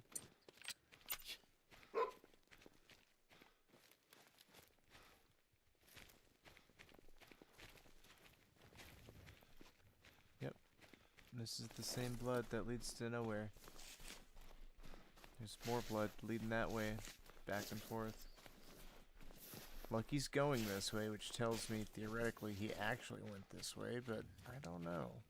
Yeah, okay, well, we're at 0-25. That's better.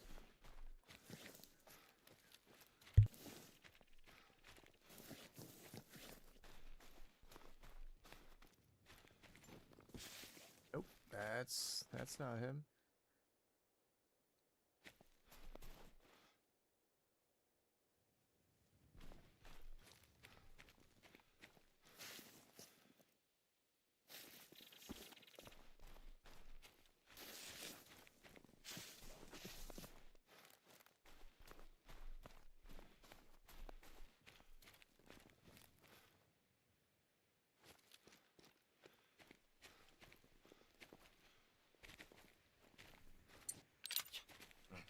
Well, this is hyper frustrating, because I don't want to just not pick this guy up. He can't come back as a great one, but this dude is just, what the heck is going on, you know?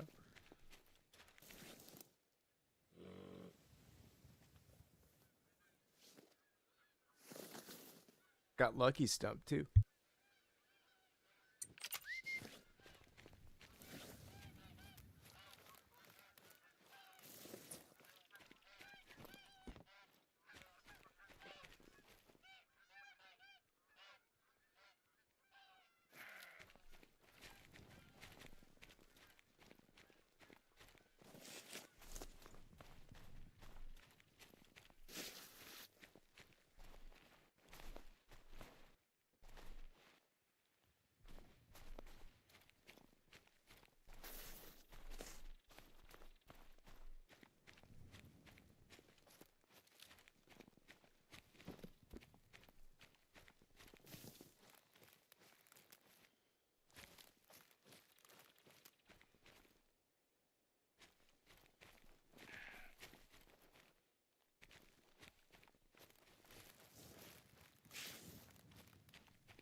Like, what gives?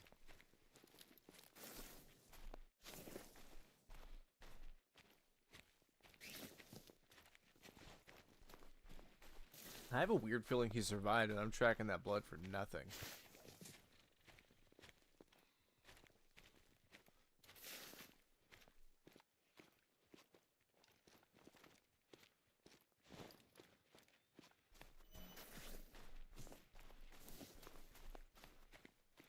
I'm about to not care about the whole it not coming back as a great one thing, because I did what in the world?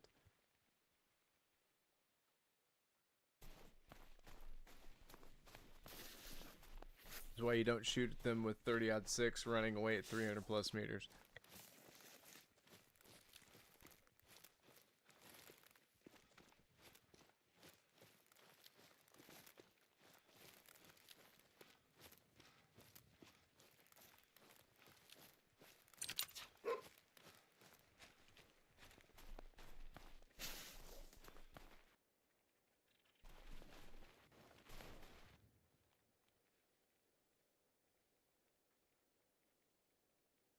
You know what? I'm gonna tell myself it's somehow, well, I just don't know, man. Do I give up on this guy, or do I keep trying to find it? I think he survived. Somehow.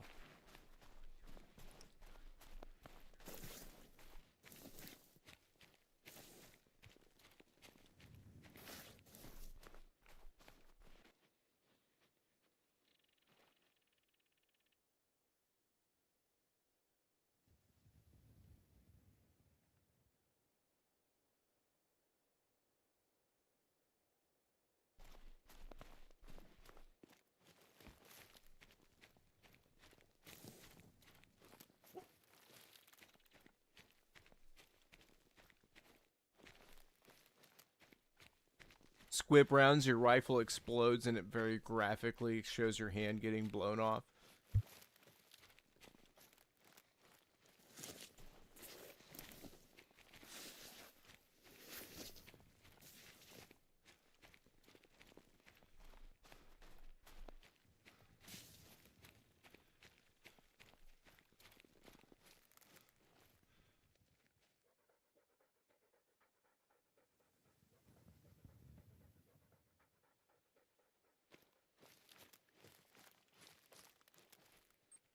Yeah, this guy lived. There's no way, like, we're just not finding it. That's weird. For just normally when that happens, it's obviously like in a, you can kind of tell it because it's like in a more like linear direction. But this guy, he got all kind of confused and ran around, probably because there's wolves, and yeah, it's just unfortunate.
We find a diamond or something crazy, this 450 might struggle past 300, but I'm willing to risk it.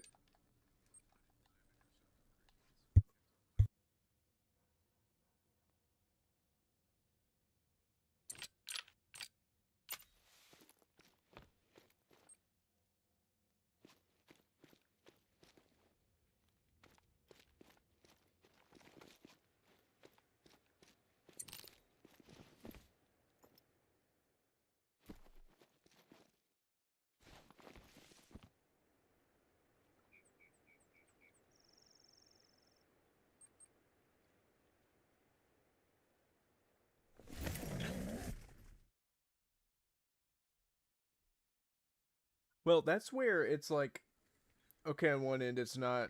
We could say this game's ballistic system is totally unrealistic, right?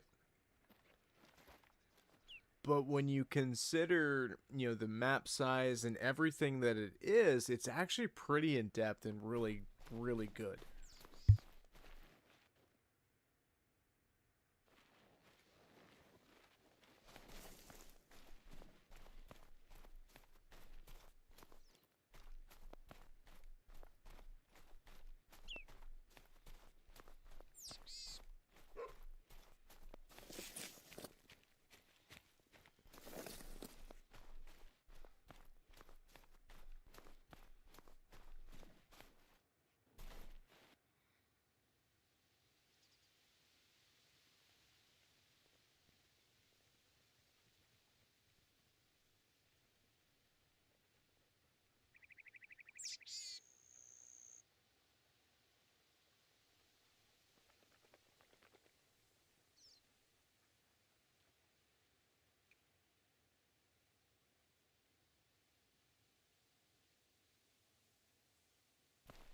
Hold can definitely mess with weapons, that's for sure.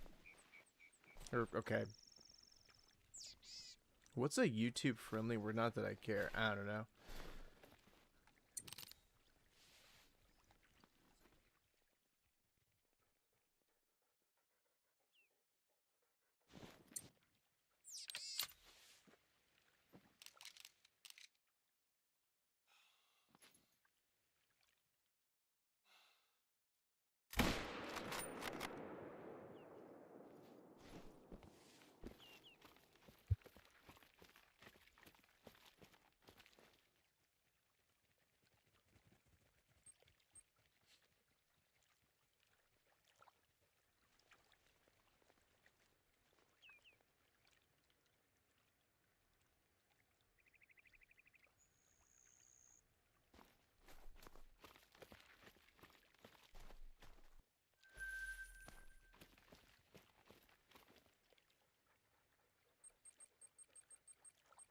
I do wish Call of the Wild would add, like, pass throughs, double pins, because for my playstyle, boy, that would be so much fun.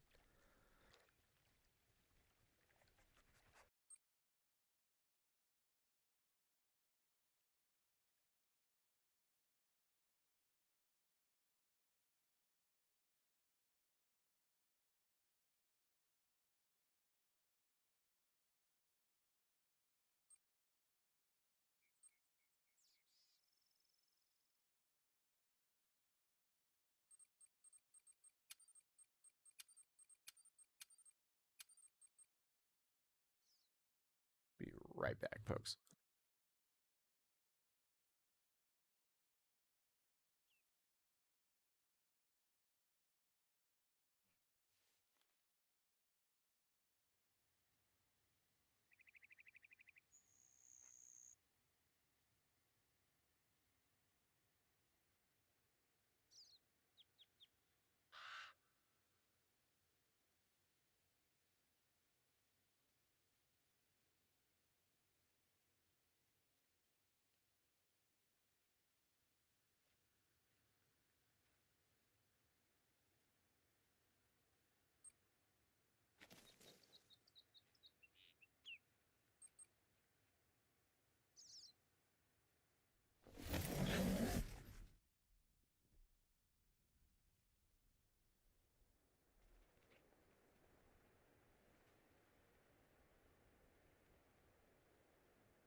And see, on the other end of it, see, this is where I can appreciate both. Because Wave the Hunter, for example, it's like, you know what I almost think, to put it in perspective, it's like some nerds that were doing ballistics work, like for some like college somewhere, made that game just to show ballistics, digitally, and then they built a game around it, if that makes sense. Because it's pretty like, and I guess they have to be because like that game uses like real life, like they're like, here's Remington core lock, like here's the specs, this is what it does, and then you shoot it in game, you're like, yep, that's what it does.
legit Terminator game would actually be pretty awesome.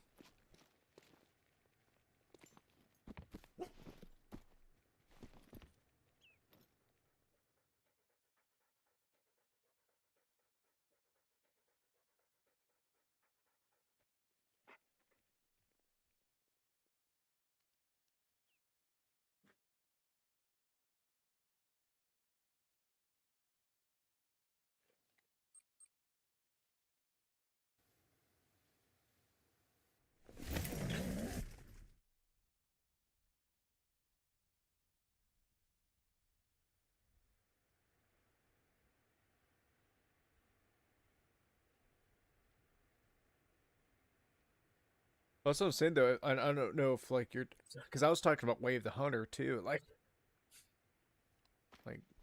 they use, because here you know it's okay. I've got 257 ammo. That's what it is. But in Wave the Hunter, it's like no, this is 180 grain Remington Core Lock 30-06 Springfield. Here's the actual specs to this, you know, ammunition.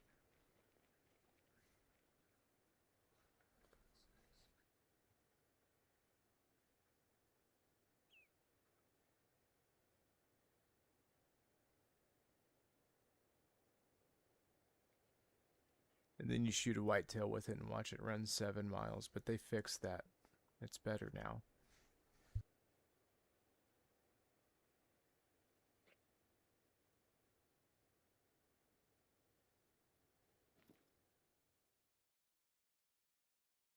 I've not actually played Wave the Hunter in a long time. I need to. It's a good game, but like, man, it in my opinion, it's apples and oranges to this game, and it's one of those like, yeah, it's the same world, but like you got to have a lot of time to really enjoy. I think Wave the Hunter in the way it needs to be enjoyed, and I ain't got time for that.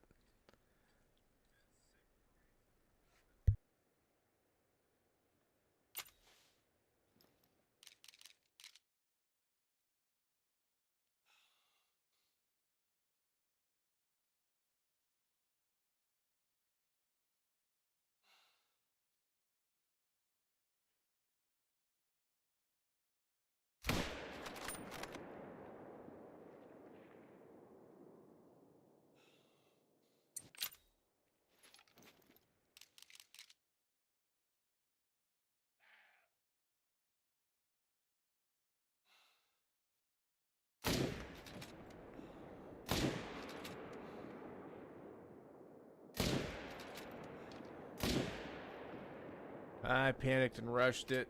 I don't know what happened there, and instead of going down the tracking them road, we're doing that.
This is gonna sound weird, and this is probably because I've been obsessed with a certain RTS lately. But like, I think it would be actually kind of cool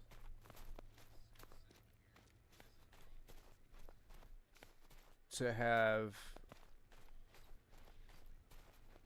an RTS style game that's a hunting game. You know, to where like you could have a map that's just, you know, bonkers huge at that point.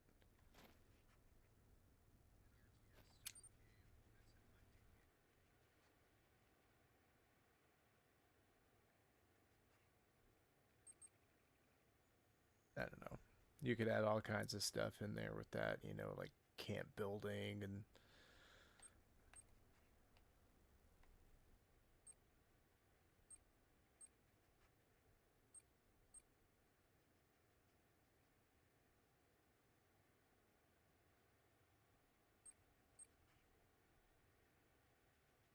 I don't know if I love that 450, don't get me wrong, but the problem is that it really does struggle at range. Great gun for, you know, just running around, running gunning, shooting stuff at 100 plus meters, but out past 300 plus, it's no bueno.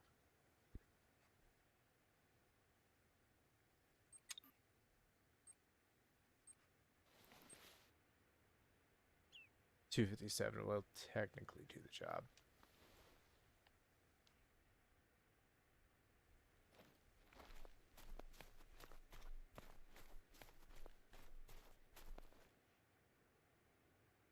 Dude, I do it so much, so here's the thing, and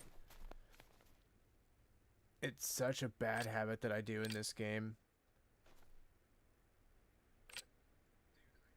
Well, so for the longest time, I obviously, you know, I played with zeroing and all that.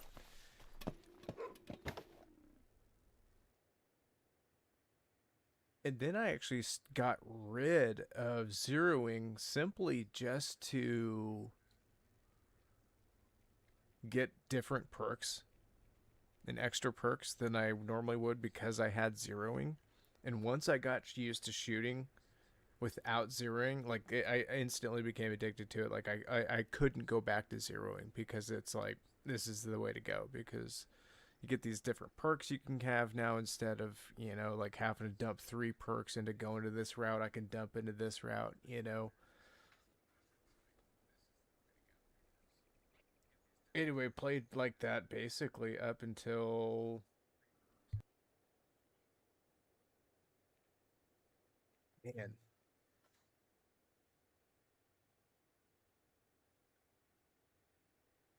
I don't know, maybe when I started doing my bear grind. It's been a little bit now at this point, but I still rely on that holdover without using zeroing, and it bites me in the butt every single time.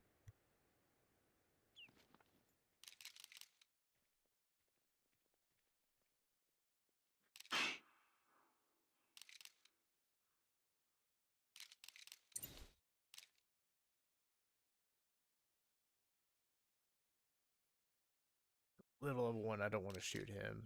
He gets to live.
The 257 in this game is just a gangster.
Yeah, this 22 for me is more of like that, you know, because all the time, you know, I run into stuff that is either running away from me or, you know, standing there like, facing away from me. And like when you pop near them with that 22 and they like stop and look at you, and that gives you the opportunity to shoot 'em. Like this thing's just as useful as is to sometimes shoot stuff with it. That it does, in fact, shoot like a spit wide shooter.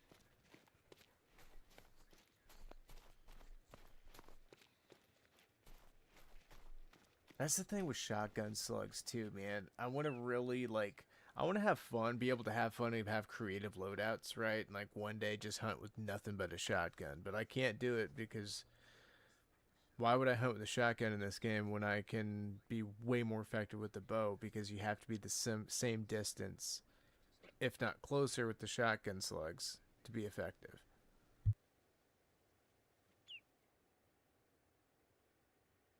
This is the one unique case for this game, for a game, and like this game in particular, to be like, well, real life, you know, you should be able to the ranges that you could shoot in this game, especially up to 100 yards, should absolutely be doable.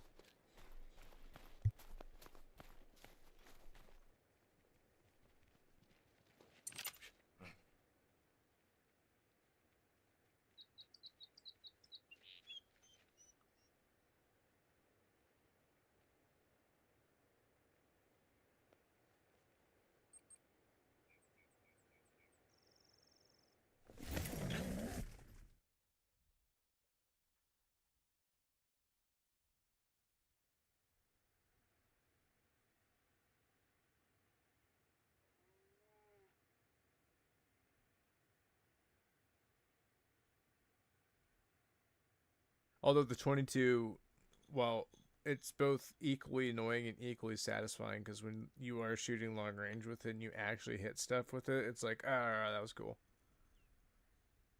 It's like you're shooting field artillery.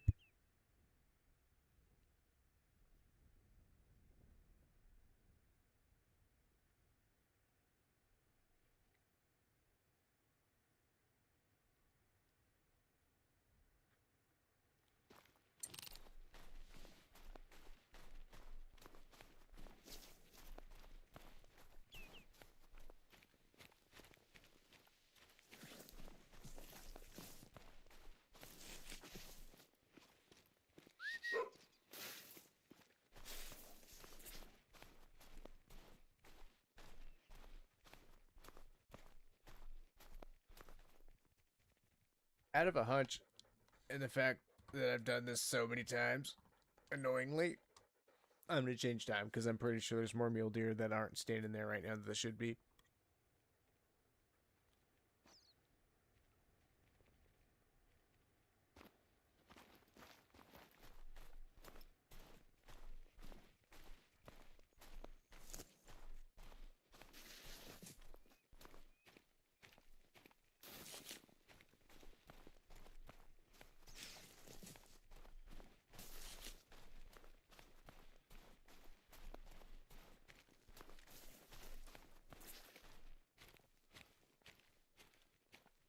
Wouldn't you know it?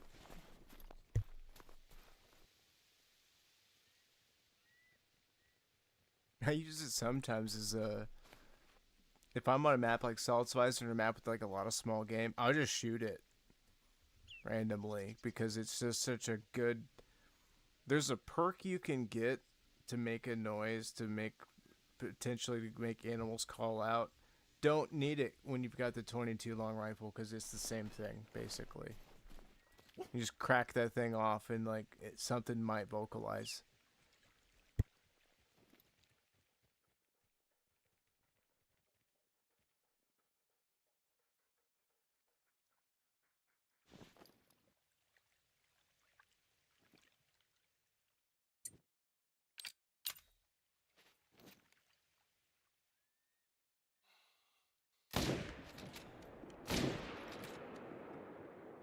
I was a little forward on this guy. I hope I didn't hit nothing but flesh on him.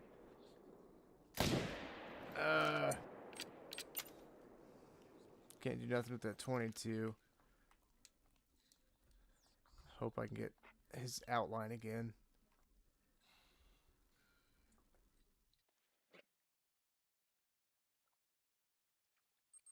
Tell you what, he's still alive. He's gonna live for a second. I'm gonna collect this body. We're gonna dip out of here. Is what we're gonna do. We're not even gonna worry about it.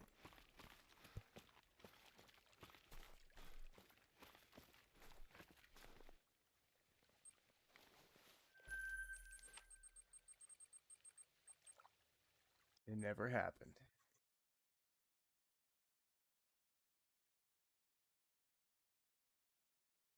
30-06 in this game shoots.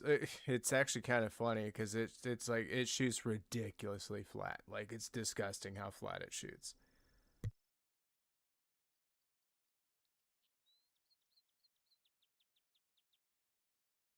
It actually way outperforms 300.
Yeah, and that's where I get in trouble too.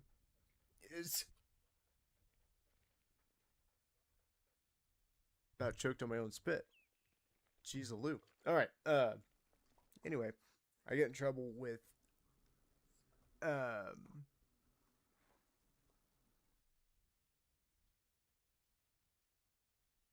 like sometimes I'll take shots that I know I just shouldn't try to take, and I'll do it anyway. Or for example, like the couple that you see me have to take forever on, those are shots I knew in the back of my mind. I was like, I shouldn't do this, but I'm gonna try it anyway because what if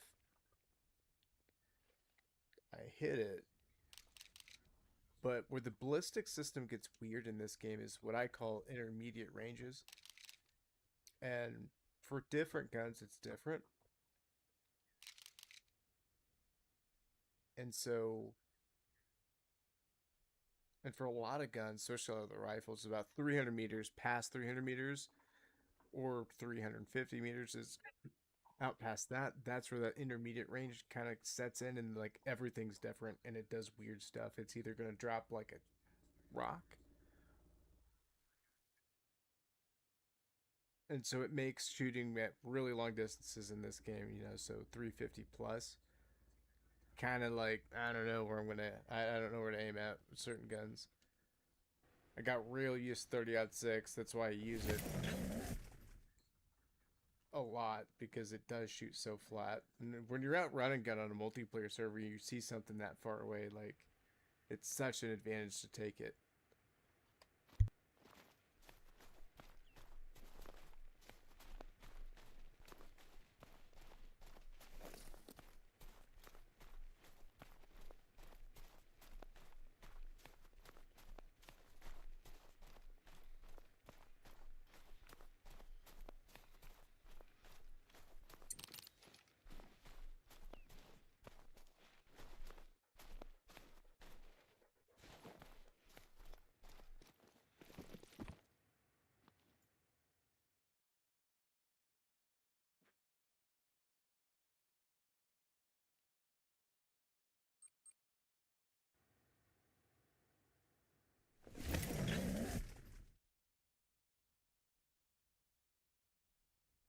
Well, when I'm feeling lazy, that's where the 357 comes in handy. Here's the thing.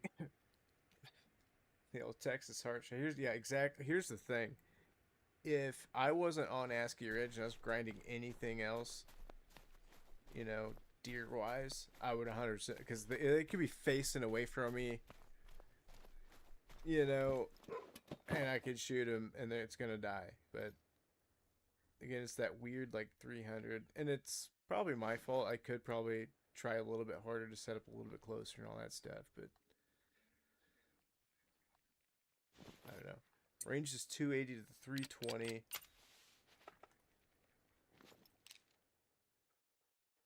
He's probably right at 300 either way.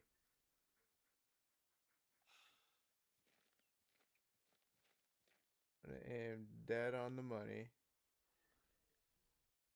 I'm going to attempt a heart shot here.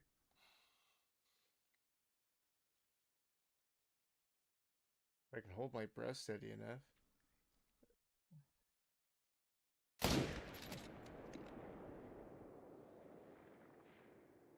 Don't know how close we got to a heart shot.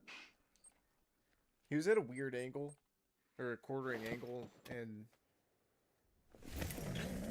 I don't know, the hitboxes do weird things. Like their hips and the back kind of catch bullets sometimes that I don't think they should catch. Maybe it's a skill issue, but it happens a lot where they're standing like that, but then when you get over here, it's like, yeah, you shot it in the butt. It's like, what?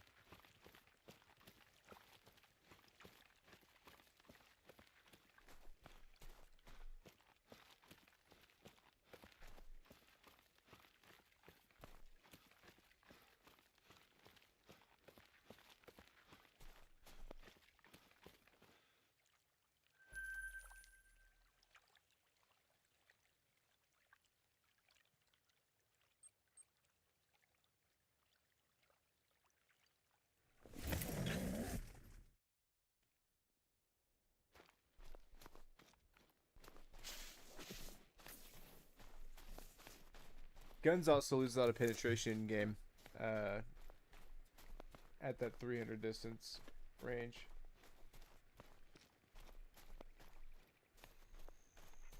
Or at least a lot of penetration power.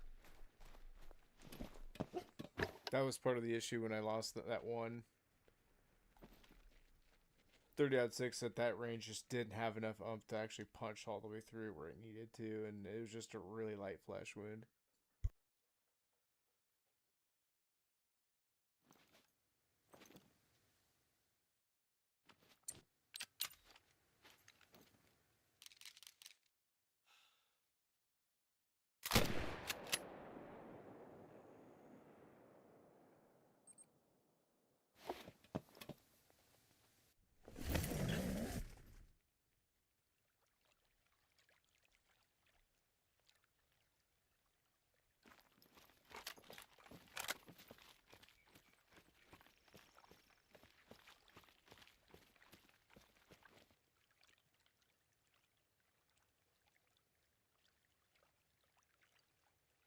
Yep.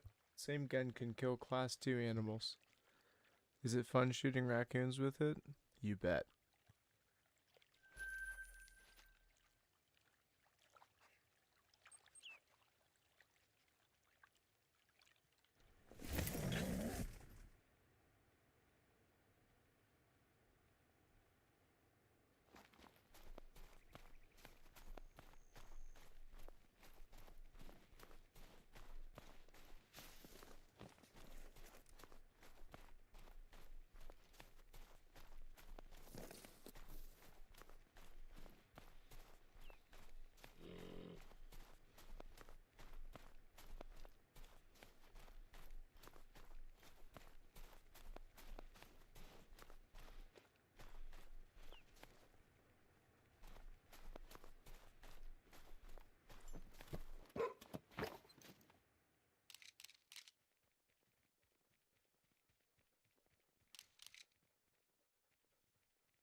That 300 really does sound amazing, though.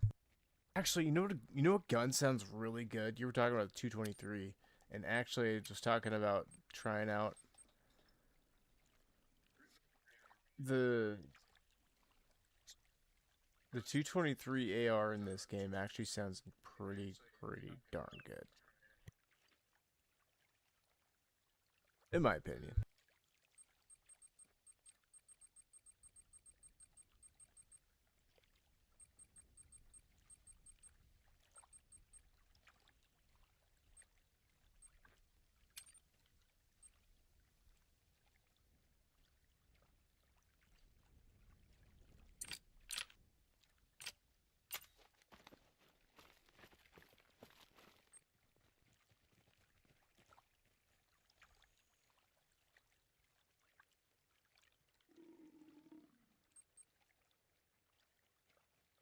Whatever that sound was.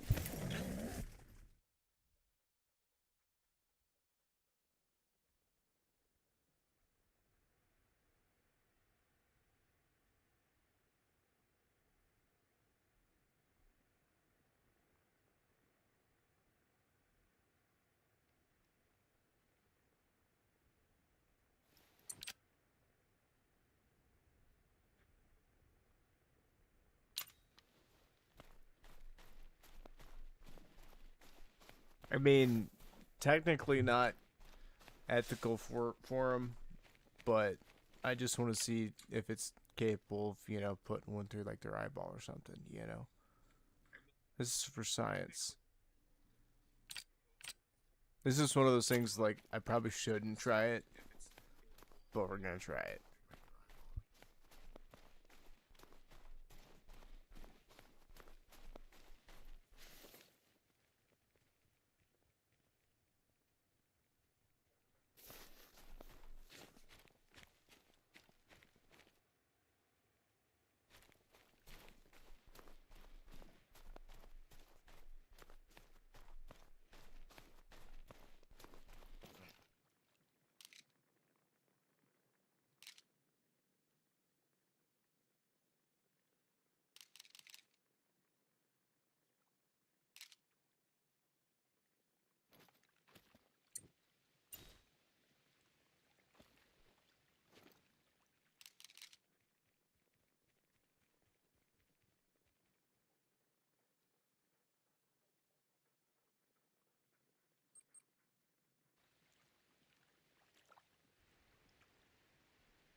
Okay, I have no science subjects. I was really hoping I would.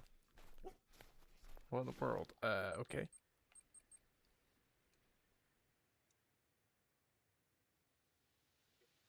Hmm. So here's the thing: in-game 223 is probably gonna struggle past about 250 in most of my zones. I don't know. Maybe this zone I could pop one effectively.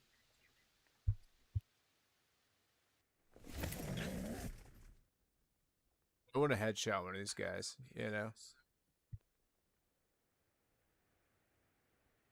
And in my opinion, the 223 sounds very satisfying.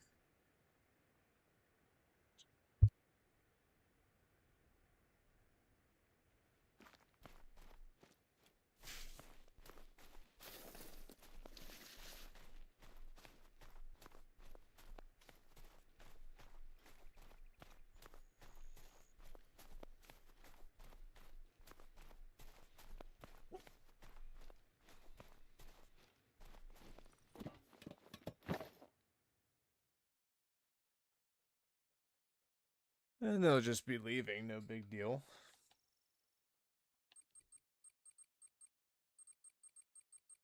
Let's just back out and go back in.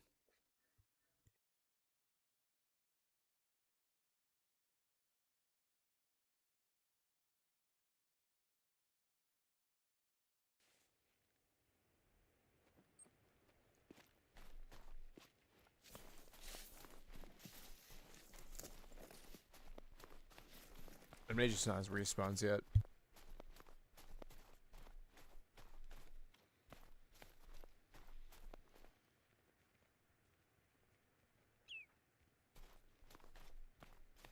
Honestly, on before the 257 came out, the Zarza was my go-to for my fox grind, man. It was so good on them. It just tore them up.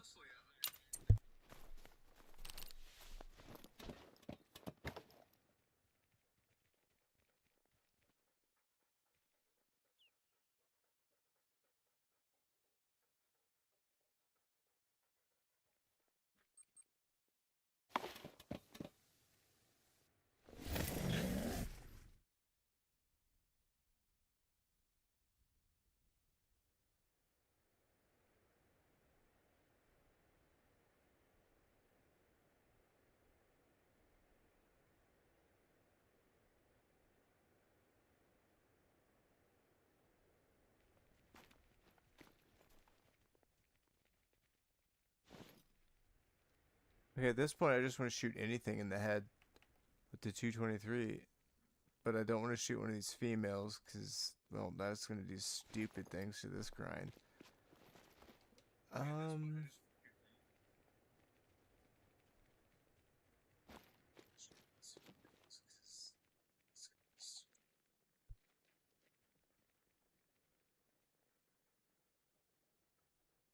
Well, how unfortunate is this?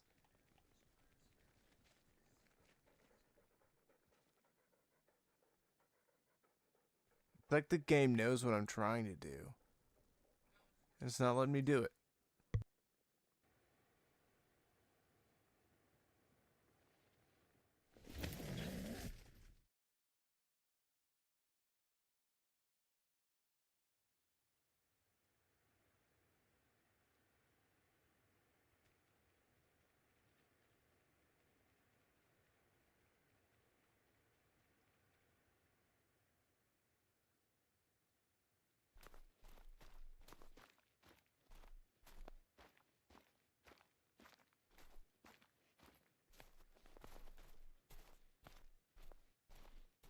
Oh yeah, this is for science.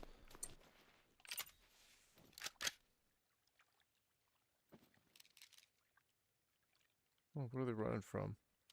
There's wolves. Wolves. Look at them. Look at them. They're stalking them. They're chasing them down. 8 mythical. 8 mythical. Class 6.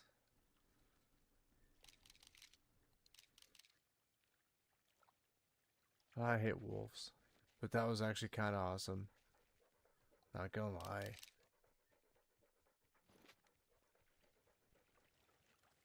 But again, Exhibit A. I mean, is that not Exhibit A? The game, like, yeah, dude, you're not gonna shoot something in the head with the G23.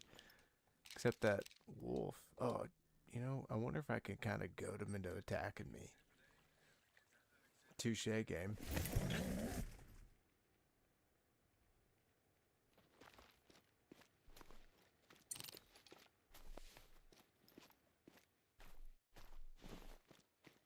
I call that though. I mean, I'm like, all right, I'm gonna try to shoot that elk female in the head.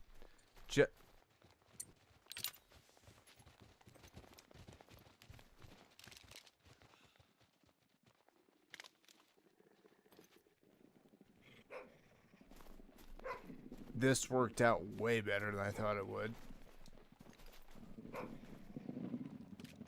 Yeah, you're getting shot in the head. I'm gonna kind of kite you back this direction though, because I don't want you to ruin your own need zone back here, because that'd be bad. Come on, what are you doing? Come this way. Come this way. Where's your friends at?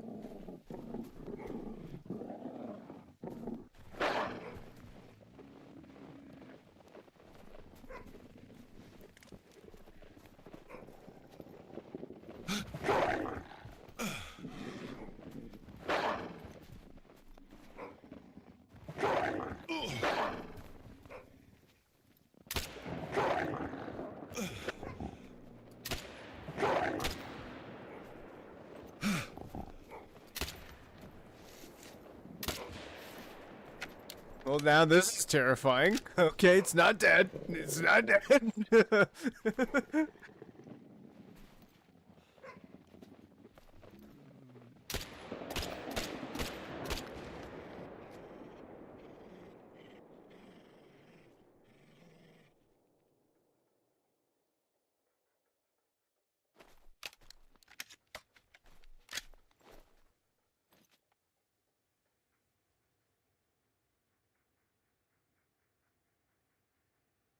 I mean, I did basically shoot it in the eye. It just didn't penetrate.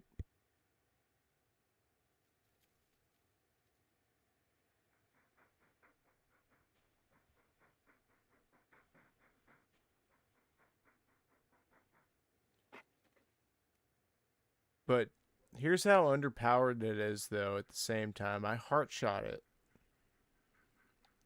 and I still had to shoot it 3 more times before I killed it.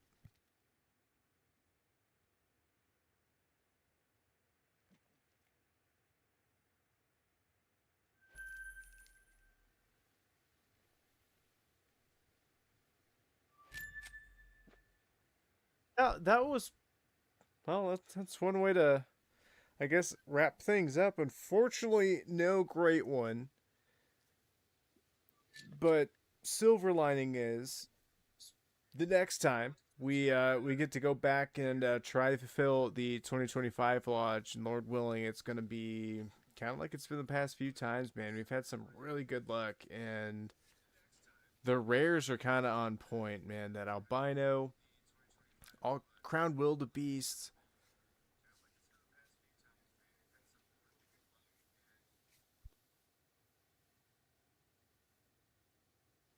I want to. I want 2026 lodge to be full of rare fur types. I hope we can keep getting lucky and find stuff. That being said, though, folks, unfortunately, we're gonna have to end it, shut her down here.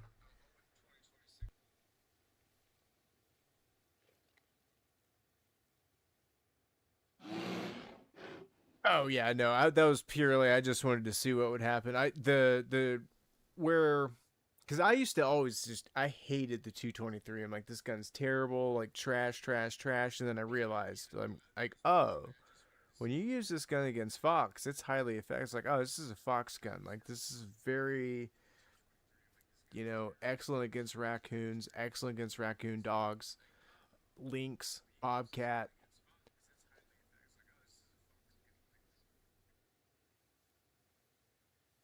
Not good against whitetail or anything else really. It is good if you're being weird and doing some sort of goose grind and you're not waiting for them to land so you can just pop them. And the ammo is just as expensive as 22 ammo is, and it's got way faster bullet velocity, so you can just nuke those things at range with the 223.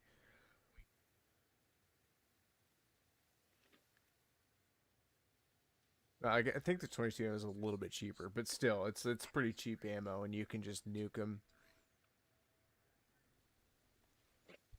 Anywho,